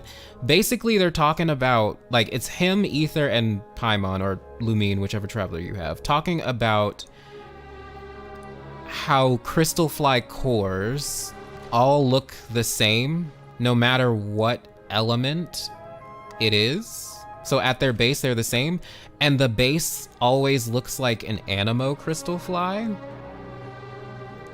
That was one of Paimon's comments. So it made me think of this mural. Like, this mural made me think of that, rather. And you know how, Ashika's talked about it before, about Deshret being a reference to King Solomon. And Solomon had, like, control over wind. Deshret may have been very traveler-like, and I think he definitely was. I don't know, and then of course his diamond form being very similar to what crystal flies look like, except without, you know, he doesn't have the horns, but maybe he's being represented with horns here.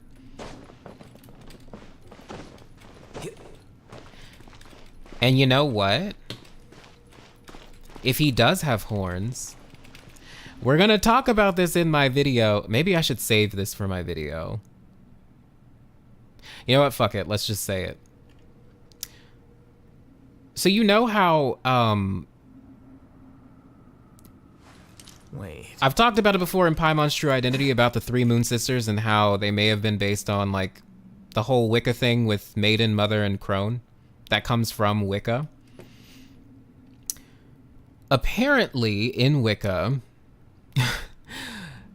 the consort to the triple moon goddess is the horned god. Book learning alone is not enough to cultivate intelligence. And sometimes it can be a sun god, so that's very much in Deshret's realm, especially since we got his demon name as Amun, which is a reference to Amun-Ra. But anyway, this horned god can sometimes be worshipped as a triple deity. And do you want to know the names, like, that correspond with the Maiden, Mother, and Crone for the horned god? It's the youth or the warrior. They can be called the youth or the warrior. That corresponds with the maiden. The father, which corresponds with the mother. And then the sage, that corresponds with the crone. The sage. Why is that relevant for Genshin? Well, Irmin is highly implied to be that sage talked about in the Silver Twig. But also, if you believe Deshret and Irmin are the same, I believe in the Lay of Al-Ahmar, they call Deshret, they call him the greatest sage of all or something. Actually, let's go into the archive to see that. Oh wait, no, it's not in the archive. It's in the inventory. Because it's like a quest item, isn't it? When are we actually gonna use this for a quest? Anyway. It's in one of these books. Hold on, let me find it. But they refer to him as a sage. They refer to him... No, maybe it's not in this book. Maybe it's in the other one. I'm not crazy. I'm not crazy. They said this. They said this. They said this somewhere.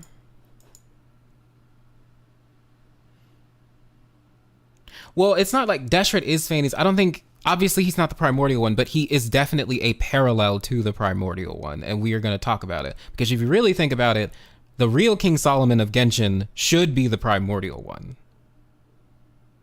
And the Seelies should be analogous to the Jinn. As well as the gods as well. They should be analogous to, well, the Jinn as well. But we're going to talk about that. Ode of Soul Light. Thank you. That's what it is. Ode of Soul Light. Where the fuck is that? Where is it? Boop. Where is it? Oh, it's the letter. Wait. I completely forgot this existed.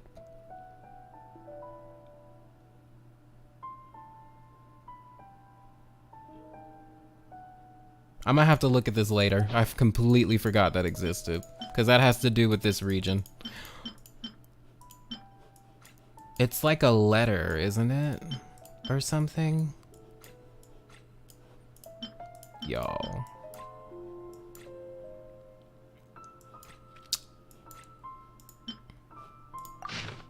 Well, this isn't the book that I was talking about, though, where it was talking about Deshret being a sage. Maybe it's the shepherd in the magic bottle.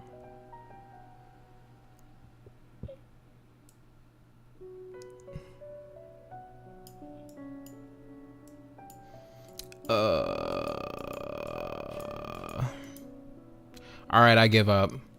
It said it somewhere. I will find it, though.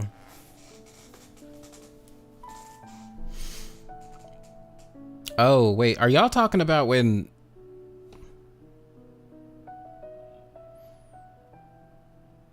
a pep eating deshret doesn't actually change anything? Wait, about what?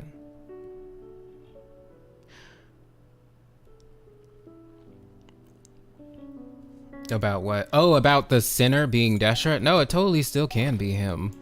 Like, definitely. Like, separating your soul from your body.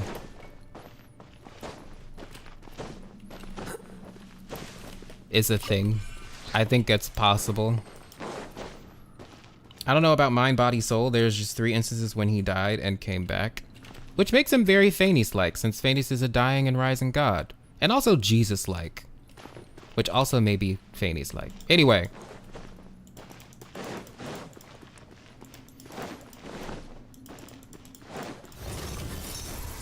Here you are. Shine down.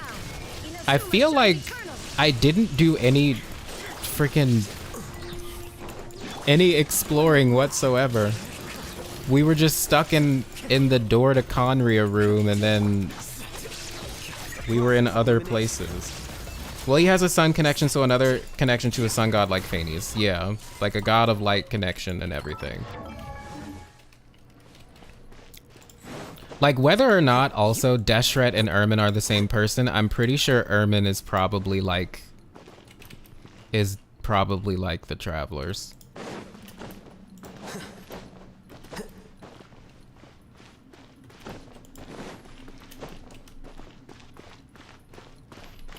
Well, yeah, gods... Well, first of all, gods... There's like a thing that says like gods don't completely die in this world, right? Like they exist in some form. Oh yeah, tell me where to find the new jet stuff. I want to read it. I want to read it. Could Irmin be a descendant of Deshret? Ooh, that'd be interesting if he was a descendant of Deshret. But I actually think Irmin is like something else completely. Which we will talk about soon. Wouldn't Irmin have come first? Well, wait, why first? Because it seems like a lot of the history overlaps. Which is why I think it's totally plausible for Deshret to be Irmin. But you know what confuses me? And this might be dumb. Like, dude, why'd you get rid of 2 points on your star? Just keep it. I liked the 10-pointed star. But then maybe it's supposed to be a reference to Istaroth. I don't know.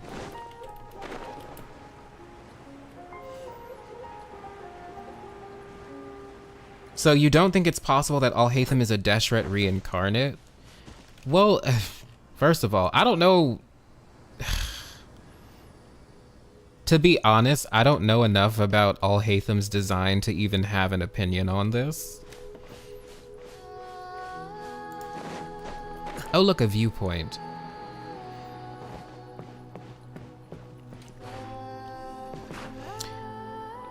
I mean, hear me out. Ymir was slain by Odin to become the world tree. So what if Irmin is the spirit of the tree, that used to be a god and is now being used to bring ley lines and energy to the world.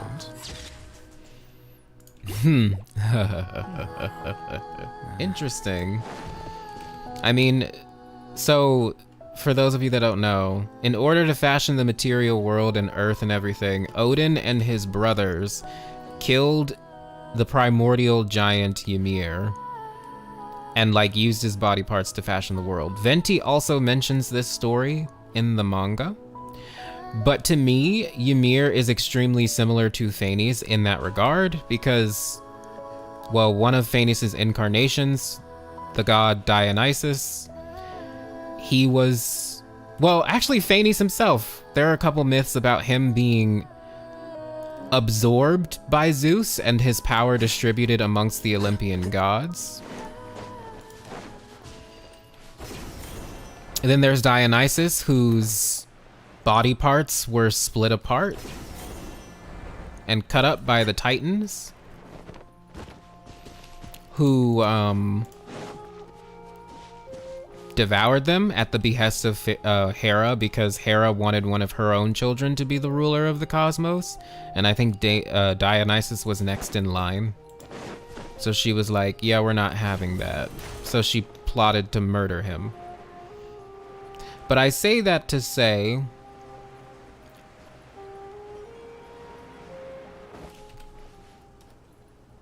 remember how Khaenri'ah, the pure-blooded ones, are called the greater sinners for some undefined reason? Well, what if it's because they're the second who came?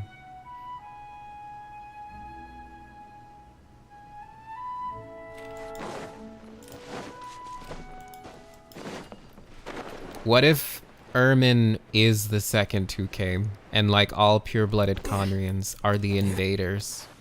Because if you think about it, Kaya refers to Khaenri'ahs, or at least his grandfather, as a fucking pirate. And what do pirates do? They pillage, they steal,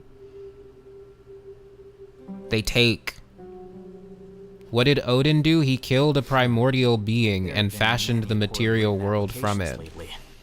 I guess I'll just have to reject them all. What did the Titans do? They killed Dionysus, the incarnation of Phanes, and split his body parts and ate them. And what book told us a potential Enkanomian name for maybe Kaya? Hold on. Let's just pull this up. We're going back to this because why not, right? These are just, by the way, random thoughts that I'll probably end up putting into theory videos, but we'll see. Actually, this is gonna be in the Friday video, just saying. But it's gonna be a lot more fleshed out. Where am I going? We need the names, the naming conventions. So like they gave an appendix of historical figures their traditional names in the Narukami style renderings. So we have Eris for Arisu, which might be, which is like a Japanese transliteration of Alice. But then you get, oh my goodness. Hold on. Wait a minute. Wait a minute. Oh no. Wait a minute. Hold that thought. I'm actually not going to say anything about this yet. I just thought of something. Oh my goodness. I just thought of something.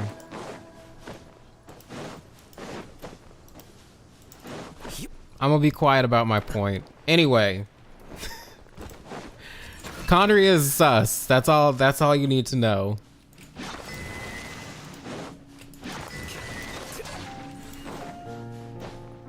No, come on, what? Nope. I refuse. I'm not saying a word. Onion, why? 'Cause I'm assuming I need to break this. Oh my god, you're evil. I sure the fuck am. And what about it? What the fuck about it? Oh yeah, I keep... Gyan, you're like, I can lead you to the jet stuff. Alright, tell me. Tell me where we can go there. You're the worst. You're worse than Paimon right now. Oh my gosh, worse than Paimon.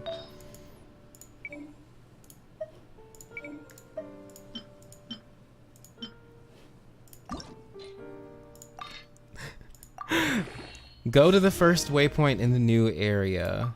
Okay, give me 1 second. I think that's actually the one that I read. I'm guessing this one? I'm guessing this one.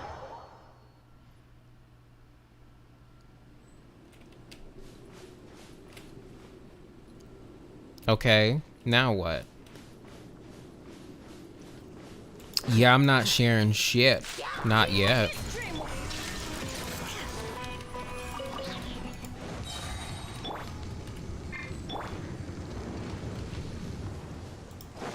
Time to go. Three of the 4 notes on the side of the road. What?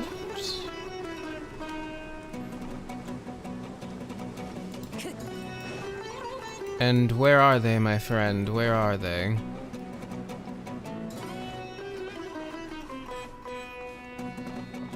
Y'all help me.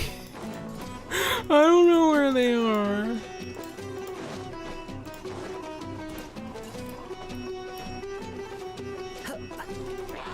Okay, well, we're just gonna kill the hilly churls, because...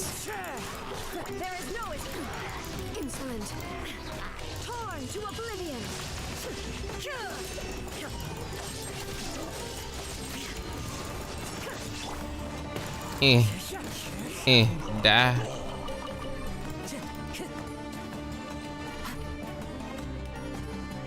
Look for the sparkles. Alright, let me kill this hilly churl real quick. No! God damn it.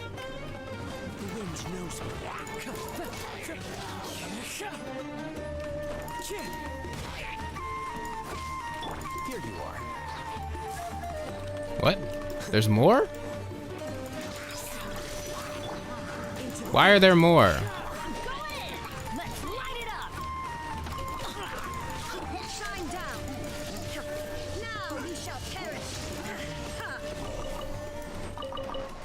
Oh, I thought I was gonna get a chest or something. Alright, back to the waypoint. That was a waste of time. It's a little east and south of the waypoint. A little east and south of the waypoint. So you're talking about on this road. Like down here somewhere. Ooh, what's that over there? There is no escape.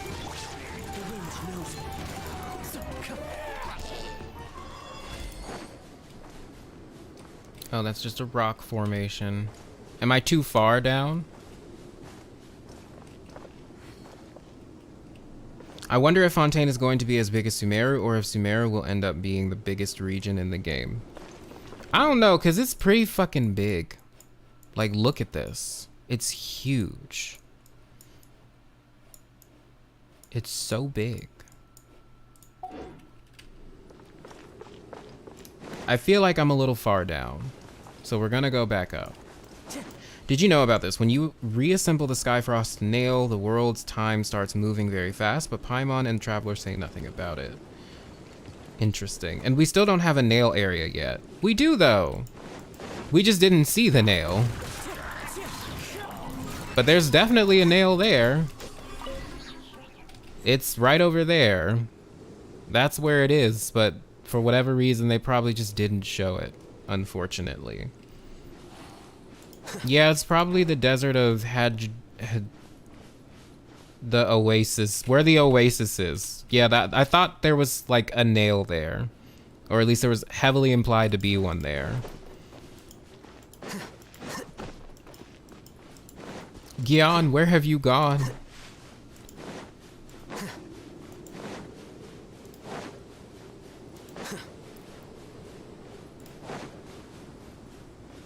Oh, okay. You're checking for the note's exact location. All right, so we're gonna chill for a sec. Speaking of time, the traveler does state that the day and night cycle is very fast in Teyvat compared to his homeland, which is interesting. I wonder why that is.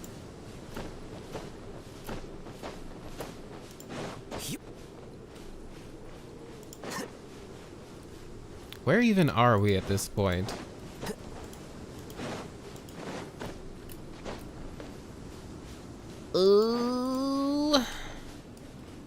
Have I been over here? Do you think that they'll ever show us how Deshret and the goddess of flowers looked? I hope so. Especially if Deshret is Irmin, then we'll definitely get to see how he looks. Maybe. If we ever get to see what he looked like before he became like a crystal or whatever. But I hope so. Because I really want to see what the goddess of flowers looked like. I want to see what both of them look like. Because Deshret might have been blonde-haired, golden-eyed, like our travelers. And then the goddess of flowers may have looked like, oh, I don't fucking know, Paimon or something. Silver hair. Eyes like the stars. Goddess of Flower looks similar to Nilu since she said that she wears the same outfit as her. Yeah, but like that doesn't tell us like her physical, like how she looks.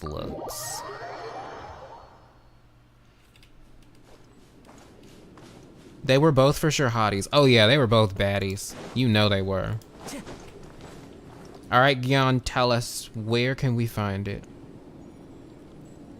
What do you think about Apep by saying the Time Dragon King return to the world has become different? Does that mean the Dragon King reincarnated? Yeah, Apep does mention something about the Dragon King like getting defeated and then coming back later, like he was resurrected or something. Or reincarnated, I'm not sure. Oh, it's under this rock. Okay. We're gonna kill this vulture first, actually. But yeah, she did mention something about that, didn't she? I don't know, it's all very sus. What do y'all think about dragons, or rather Khaenri'ahs being bishop people? I'm curious, if Ashikai, if you're still here, what do you think about that? It's such an interesting idea. All is normal. The night sentry, Fadel said he saw several figures. Aster, it's kind of sus how Venti and Unknown God have the same low capes with their elemental color, and Venti's burst icon is the Unknown God's eyes. Yeah, Venti's really fucking sus. He just like has a lot of design elements that are very similar to certain characters that have relations to the moon, possibly.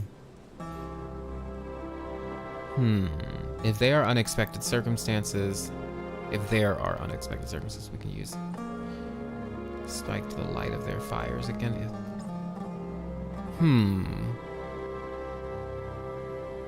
They behave strangely like a pack of coyotes. We must not let our guard down. Or let down our guard.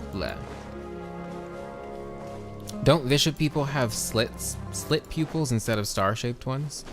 At least that's what we know of from one of the events in Enka.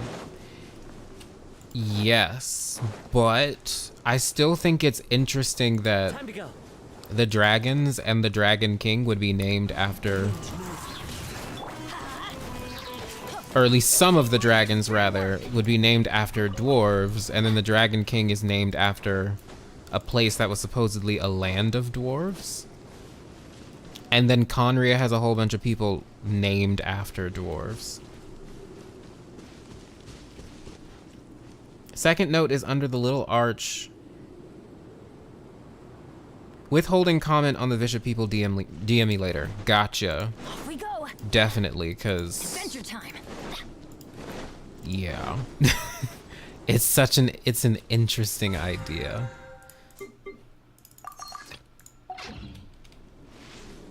Wait, where the fuck? Second note is under the arch a little up the road.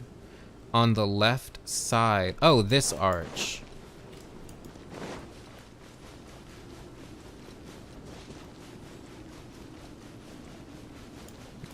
Oh, look at you acting all secretly for videos. Boo-hoo.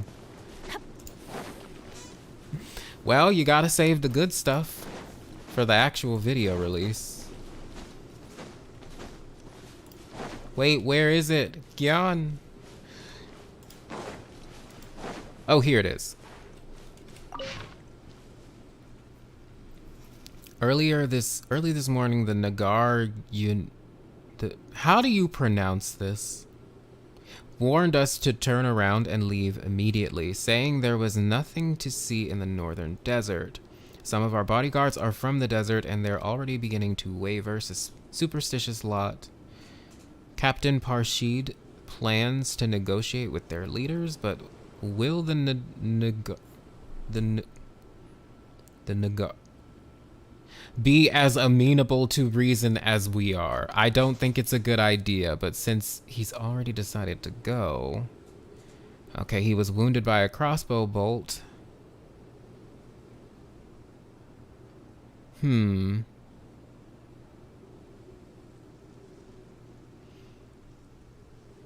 Wait, so they were attacked by the Nagarjanites?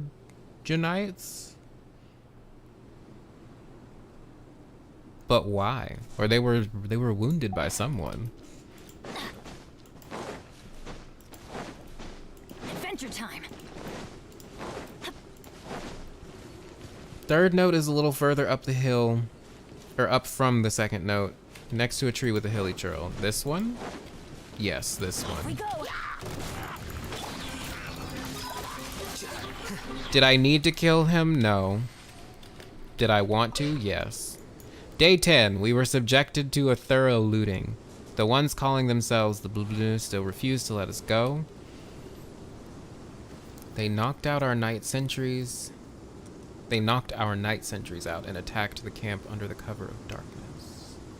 Those thugs, oh god, destroyed all of our academic findings and plundered our food, water, and sumpter beasts. They say this is... Oh, okay. A mercenary named Narvash. If we don't turn him over, they won't ask again, but Narvash is gone. Perhaps he escaped in the chaos or is hiding somewhere. Either way, he's not in our camp. Narvash is a crippled old blind man who can't even speak clearly, and we're supposed to believe that he's some dangerous murderer. Captain Parshid's wound continues to worsen and is now showing signs of festering and necrosis. Ew! It must be the venom of the consecrated scorpion. Just a tiny bit is sufficient to paralyze most people for a week, and it is lethal if concentrated. So he's gonna die.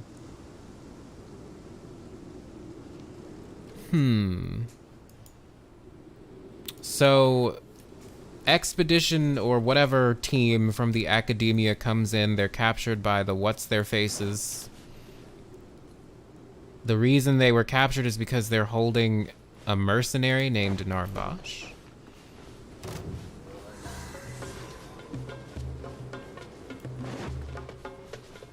Under a big rock. Right here. Found it. That was easy.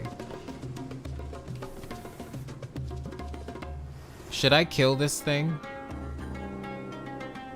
By the way, the design for this is really cool. Let's light it up. Illusion shattered. Yeah, we're gonna kill it. Cause why not? Inazuma shines eternal. Does anybody know what he just said? In Hilly Churlian? Is there actually like significance to that? Or is he just speaking Hilly speak? and it means nothing. Captain Parshid has fallen unconscious. If we cannot bring down his fever in time, his life will be in critical danger. They've relented. As night fell, they sent messengers with medicine and water, saying that they will leave. Apparently, someone has guaranteed that we would cease trespassing in forbidden areas. Naturally, for the sake of the contract and our own safety, we must return to the rainforest with all haste. What rotten luck. They asked about the scorpion venom, but their messengers denied any use of poisoned weapons. They only wanted to teach us a lesson, not murder us. Wait a minute. So then who was using the poisonous weapons?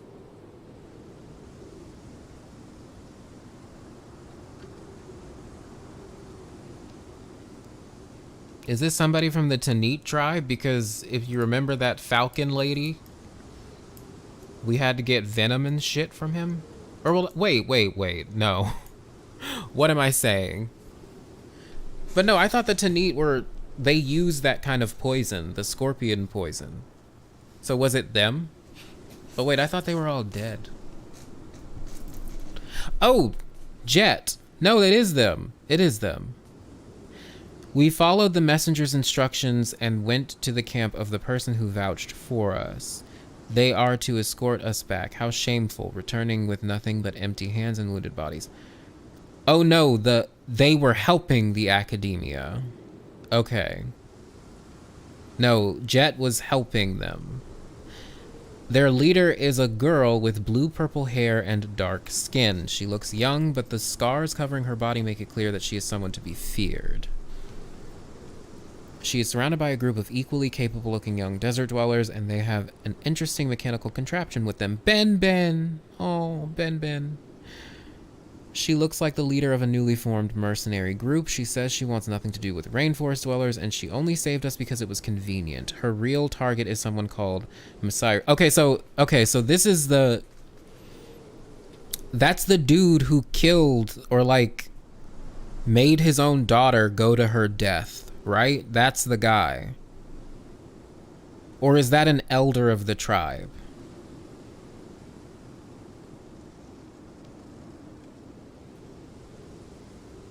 They were told the crippled old man was actually an assassin that they were after. I think he was the poisoner, and that the crippled old man had... Oh, okay. So it was that guy. So yeah, then it was an elder of the tribe. Okay. Interesting. Some friends of hers had an old vendetta against him, and apparently this Masira has also ticked off those Nagarjanite scoundrels. That's why they were willing to let her mediate. Okay. Interesting. Oh, the dude didn't die. Good for him. He is still running a fever, but his life is out of danger. Kamrun returned from the campfire with a dislocated jaw. He must have done something really stupid, like riling up the girl with purple hair. Or maybe he tried to steal that construct of hers. Either way, he deserves it. Alright, so she helped him get home. Well, that's nice of her. Good that she's found some place to be. Now, where did you say those Babel notes are? Because the last one I remember it talked about her being pregnant or something.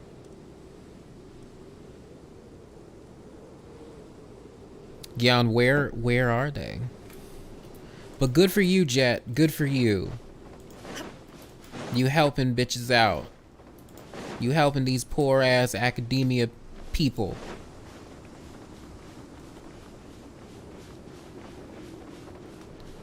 I found one on a Fatui camp, but I don't remember where. But it talked about the Abyss Order as well. Interesting. First note is on the south coast of the waters in Tamir. Where the fuck? Oh, so this over here. I kind of feel like this is where I read the note.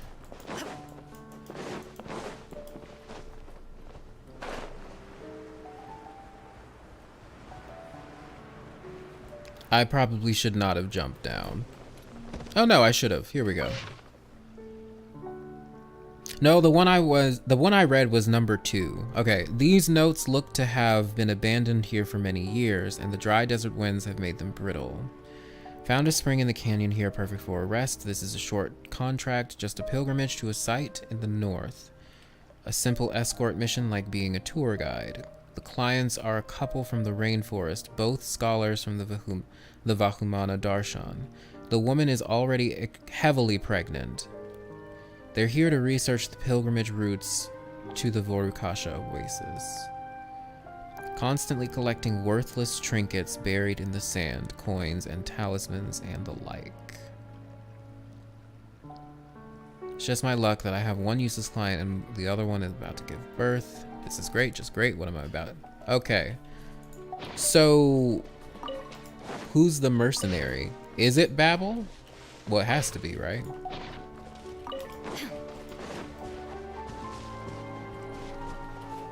Yes, this is where you found yours? Oh, okay. My eyes pop out like a cartoon every time I see the word wind mentioned in Genshin, even if it means nothing. Right.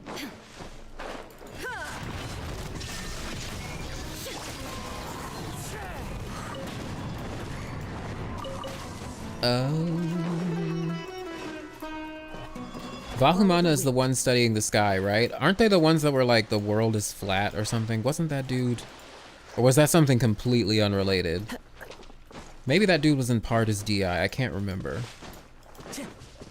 But I think so, question mark? Near the fishing spot. Vahumana is history, thank you.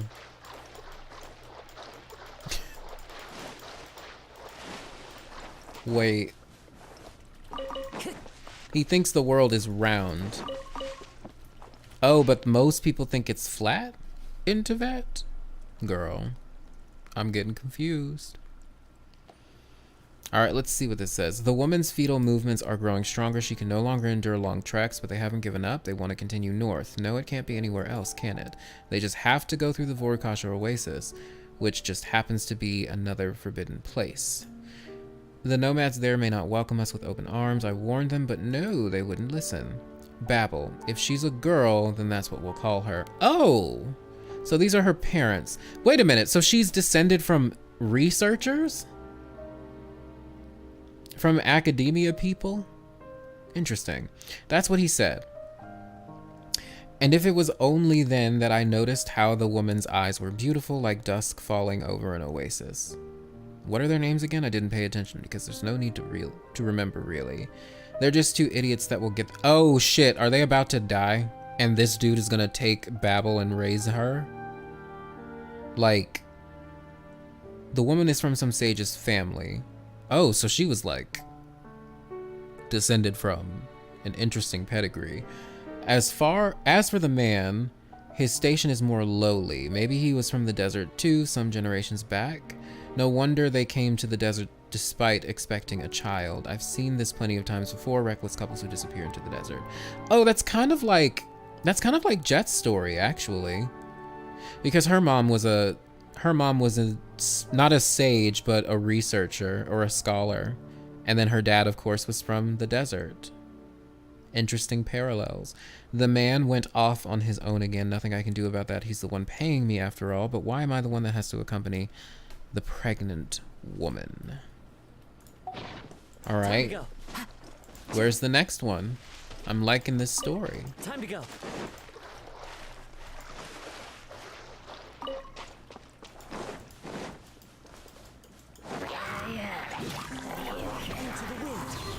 Okay. Clouds hide. The birds come.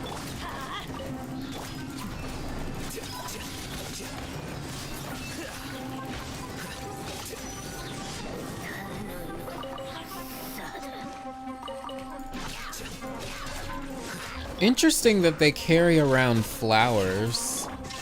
These new hilly churl. I haven't read the item descriptions for them either.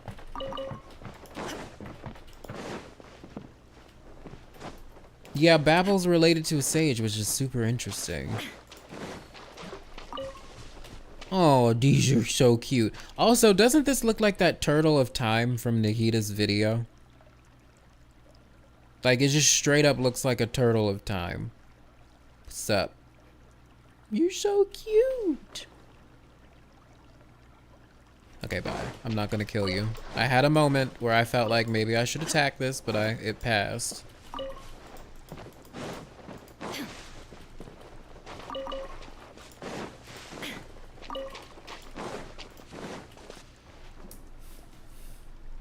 Well, it is a good time to read them on stream. You're right. So very misogynistic. Okay, I got it. I speak Spanish and I don't know what to place the Y.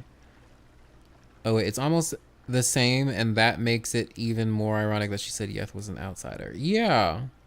Like, you're an outsider, baby girl. The world like remains constant over the centuries. Yeah, you sitting here judging her. Do you see where the road ends on the map nearby? Climb up there and I'll tell you where to go from here. Transitory. Oh no, climbing. My worst enemy. I'm gonna get Kazuha out for this. Oh, I can't kill them? Aw, well thank God. Wait, okay.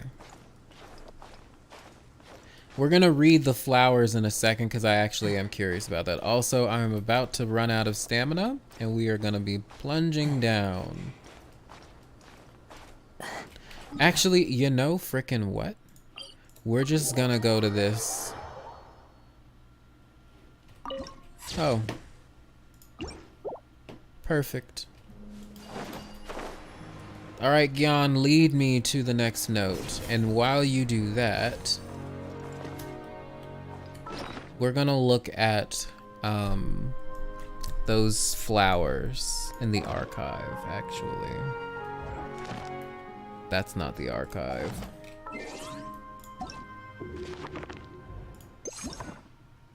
How long have we been streaming? And what am I looking for? This?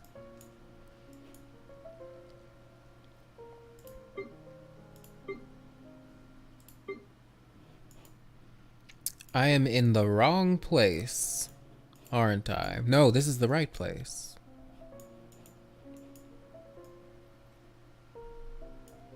Silver twig. Here we go. A wild flower that a hilly troll rogue treasured. It was plucked before it could bloom.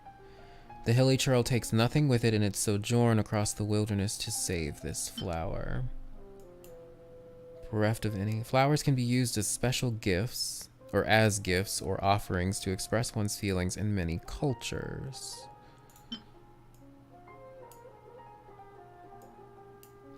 Rogue treasured. Okay. A blooming wildflower that a hilly troll rogue treasured, bereft of any special qualities. The eternal outlander asks not for reward, but only to see their deeds come to fruition. Why are these things wandering around, by the way? What are they looking for? Oh, I completely passed it. What am I doing? Here they are. Okay, they don't belong to any hilly troll tribe. It almost seems as if they are searching for the fated genesis of their kind. So the fated beginning of their kind, seeking to uncover some bygone splendor that once belonged to their people. If these monsters, capable of only crude language and bereft of missing history, could record their own epics and legends, the hilly troll wanderers would be the heroes in said tales. Interesting.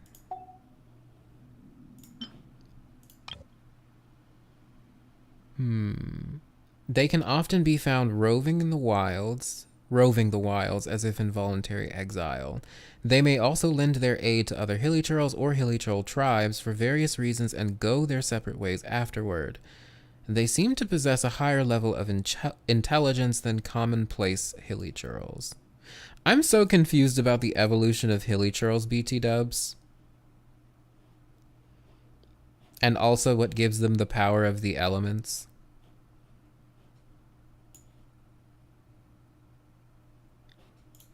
Anybody got any answers for that? Bro, that's kind of like the Abyss Curse as well. It's interesting if this is like the flower on Lumine's hair type of situation, possibly. Yeah, that would be interesting. Dane. Your guess is as good as mine. Yeah, like, can we, like, okay, let's, everybody, it's time to go down another fucking rabbit hole, because how the fuck do they have elemental powers? How? Is it the curse that gives them powers? That, like, gives them the ability to manipulate the elements? Is it the power of the abyss or something? Or did they have that power to begin with? Because maybe Khaenri'ahs could manipulate the elements. I don't fucking know. Like pure-blooded Khaenri'ahs, I mean. This blade. It is the last link I have to the land of my birth. Because MiHoYo says so. Yeah, but like, I hate the conversation of elemental energy and power, because it's like humans supposedly can't use the elements unless they have something like a vision or like a special device, like a delusion, or like the weapons that have jinn in them, etc., etc. But it's also like, Enkanomiya, for example, had mages, and like, I'm confused by that. And there are like some forms of magic that can be performed at least without a vision.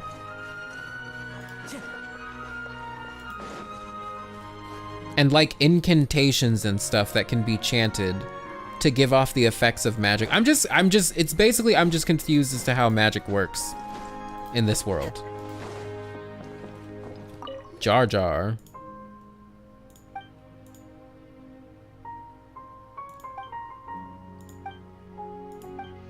Wait, I shouldn't have done this. I wanted to save this shit for off stream.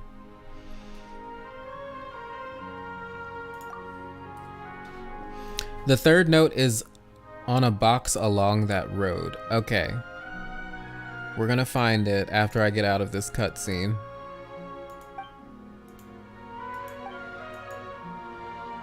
Magic and elemental powers seem to be two different things in Genshin. But the problem is, like, for example, Lisa's story. Like, if you read her character story, it talks about how magic she's incapable of doing magic without a vision. So I'm like really confused. Yeah, Jar Jar is really cute. She adorable.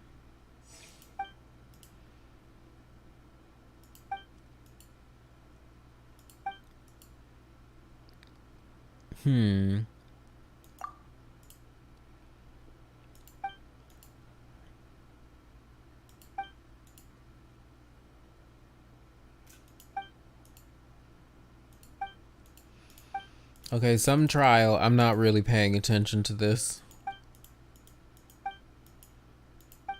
And go. I just want to escape the cutscene.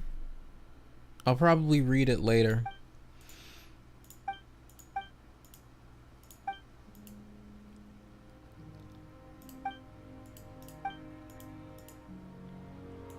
It's gonna be a piece of cake. Okay, let's do this trial or something.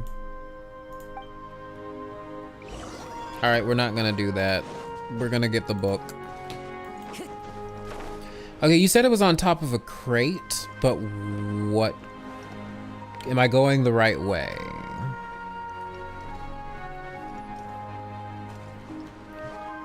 Go to the waypoint south of the water again, then go up the road on the right side. The third note is on a box along that road. Okay. So we're gonna go back down here. I need to check Lisa's story for a sec. Yeah, cause like it talks about magic and her being unable to use magic without a vision. Hello IDK, welcome to the stream. She just wants a buddy to play with. Yeah, the Pari are so cute. They're pretty adorbs.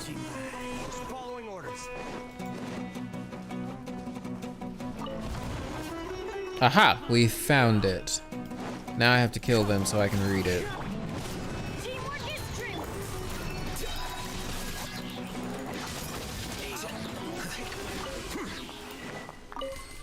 All right. I think she meant the elements. Oh, well, I don't know. Okay, and then the fourth one is in a cave further to the right. Gotcha. All right, let's read this. The man hasn't returned yet. Maybe he broke his leg. Nah, he dead. He probably dead. She's in bad shape. The fetus is probably in an abnormal position. She's bleeding, basically. She's weak and may not make it through the night. Who knew such a small person could bleed so much? Babel. She's a natural-born killer. I saw it myself. She ripped her mother's body apart. Absolutely incredible. Ah, fuck. She's getting raised by someone insane. She's healthy and might be able to survive on the milk of sumpter beasts, but her mother, I ended her suffering. She didn't want to leave her daughter, but had no strength. It's a real shame. Well, that's unfortunate.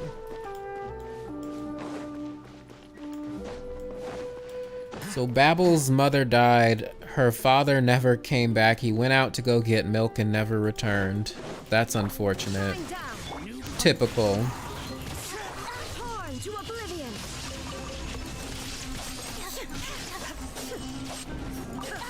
That was a very descriptive thing to say that she ripped her mother's body apart. Jesus. Yeah, he killed her against her own will. That's what it sounds like. But from his perspective, he was just putting her out of her suffering, I guess.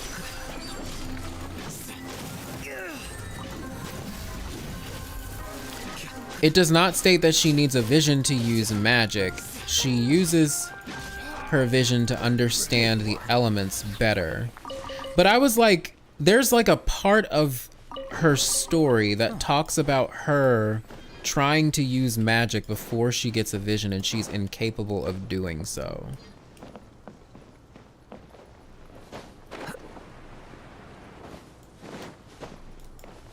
Or maybe I'm just remembering wrong. I don't fucking know. You said it was in this cave? Question mark? What on the Bloodborne is this? Yeah.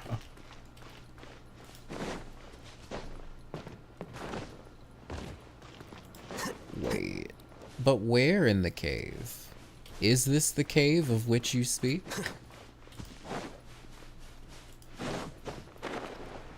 And now we have emerged from the cave. I must have missed it.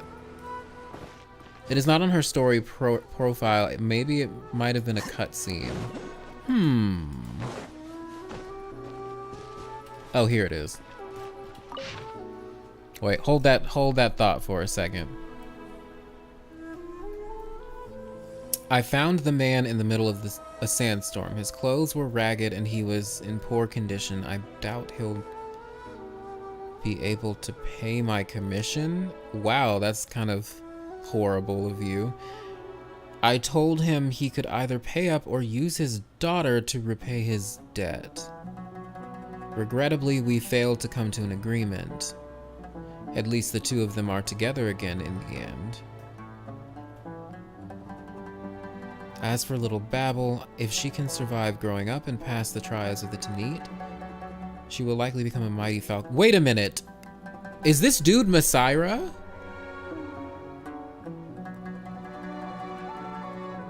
Is this just straight up that other dude who raised the other falcon? The other falcon girl? I don't fucking know. Or is he just like an elder of the Tanit tribe who took Babel in? Wow, he's a piece of shit though.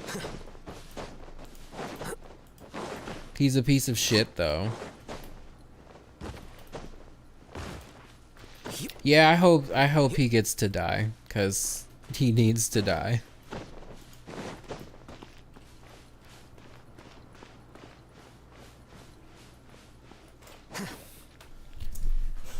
Well, thank you, Gyan, for guiding me to all those notes, because I really wanted to read some Babel lore. That's very sad, though. Not sure who this is. He might have been a predecessor of Mythra's positions. Yeah, the only reason I say, like, Mythra or whoever the fuck was that other dude is because he also called his daughter a falcon. And he had her go to her death.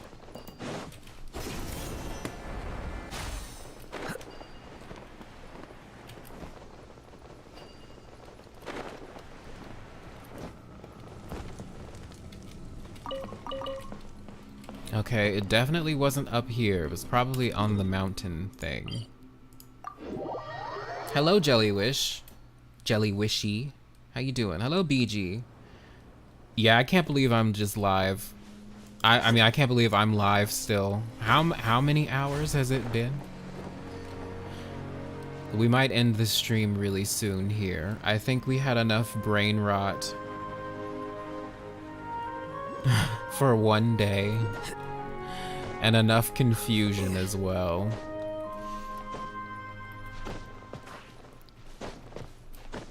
Wait, what tower? That tower? Near the Statue of Seven? We'll go there in a second. But first we're gonna get this. And whatever this is.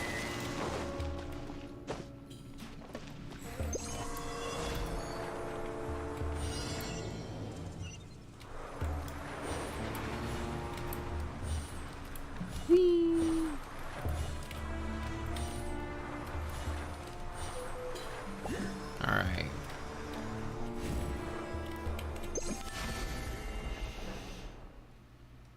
In a sense, her vision did help her use magic because it helped her understand the elements better, but then she realized the price he had to pay for her vision and stopped using it. Interesting.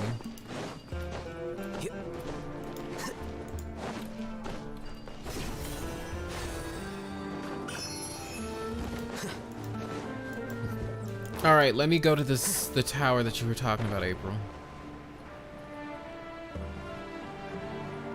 Swim in the Hydro Archon. Oh god. I mean, that is kind of what we're doing. If you jump into the Amrita pool, you're swimming in dead lady juice. Ah, a chest. Don't let any of it blow away now. A missive. Strict control over entry and exit of all mountain passes is necessary to ensure that the ceremony and plan can be completed. Investigations into activity related to the Abyss Order can be postponed. Oh, that's sus. Considering they were working with the Abyss Order, that's why they conveniently stopped investigating them.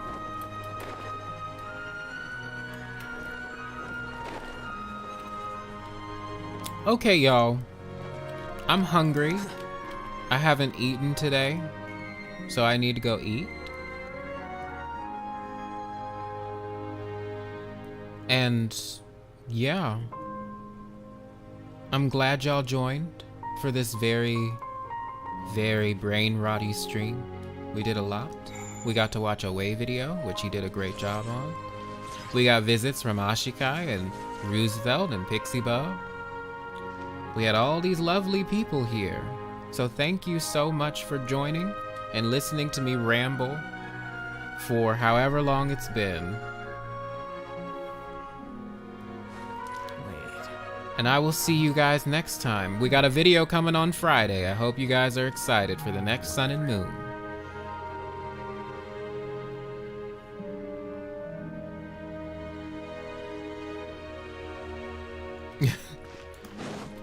We will see y'all later.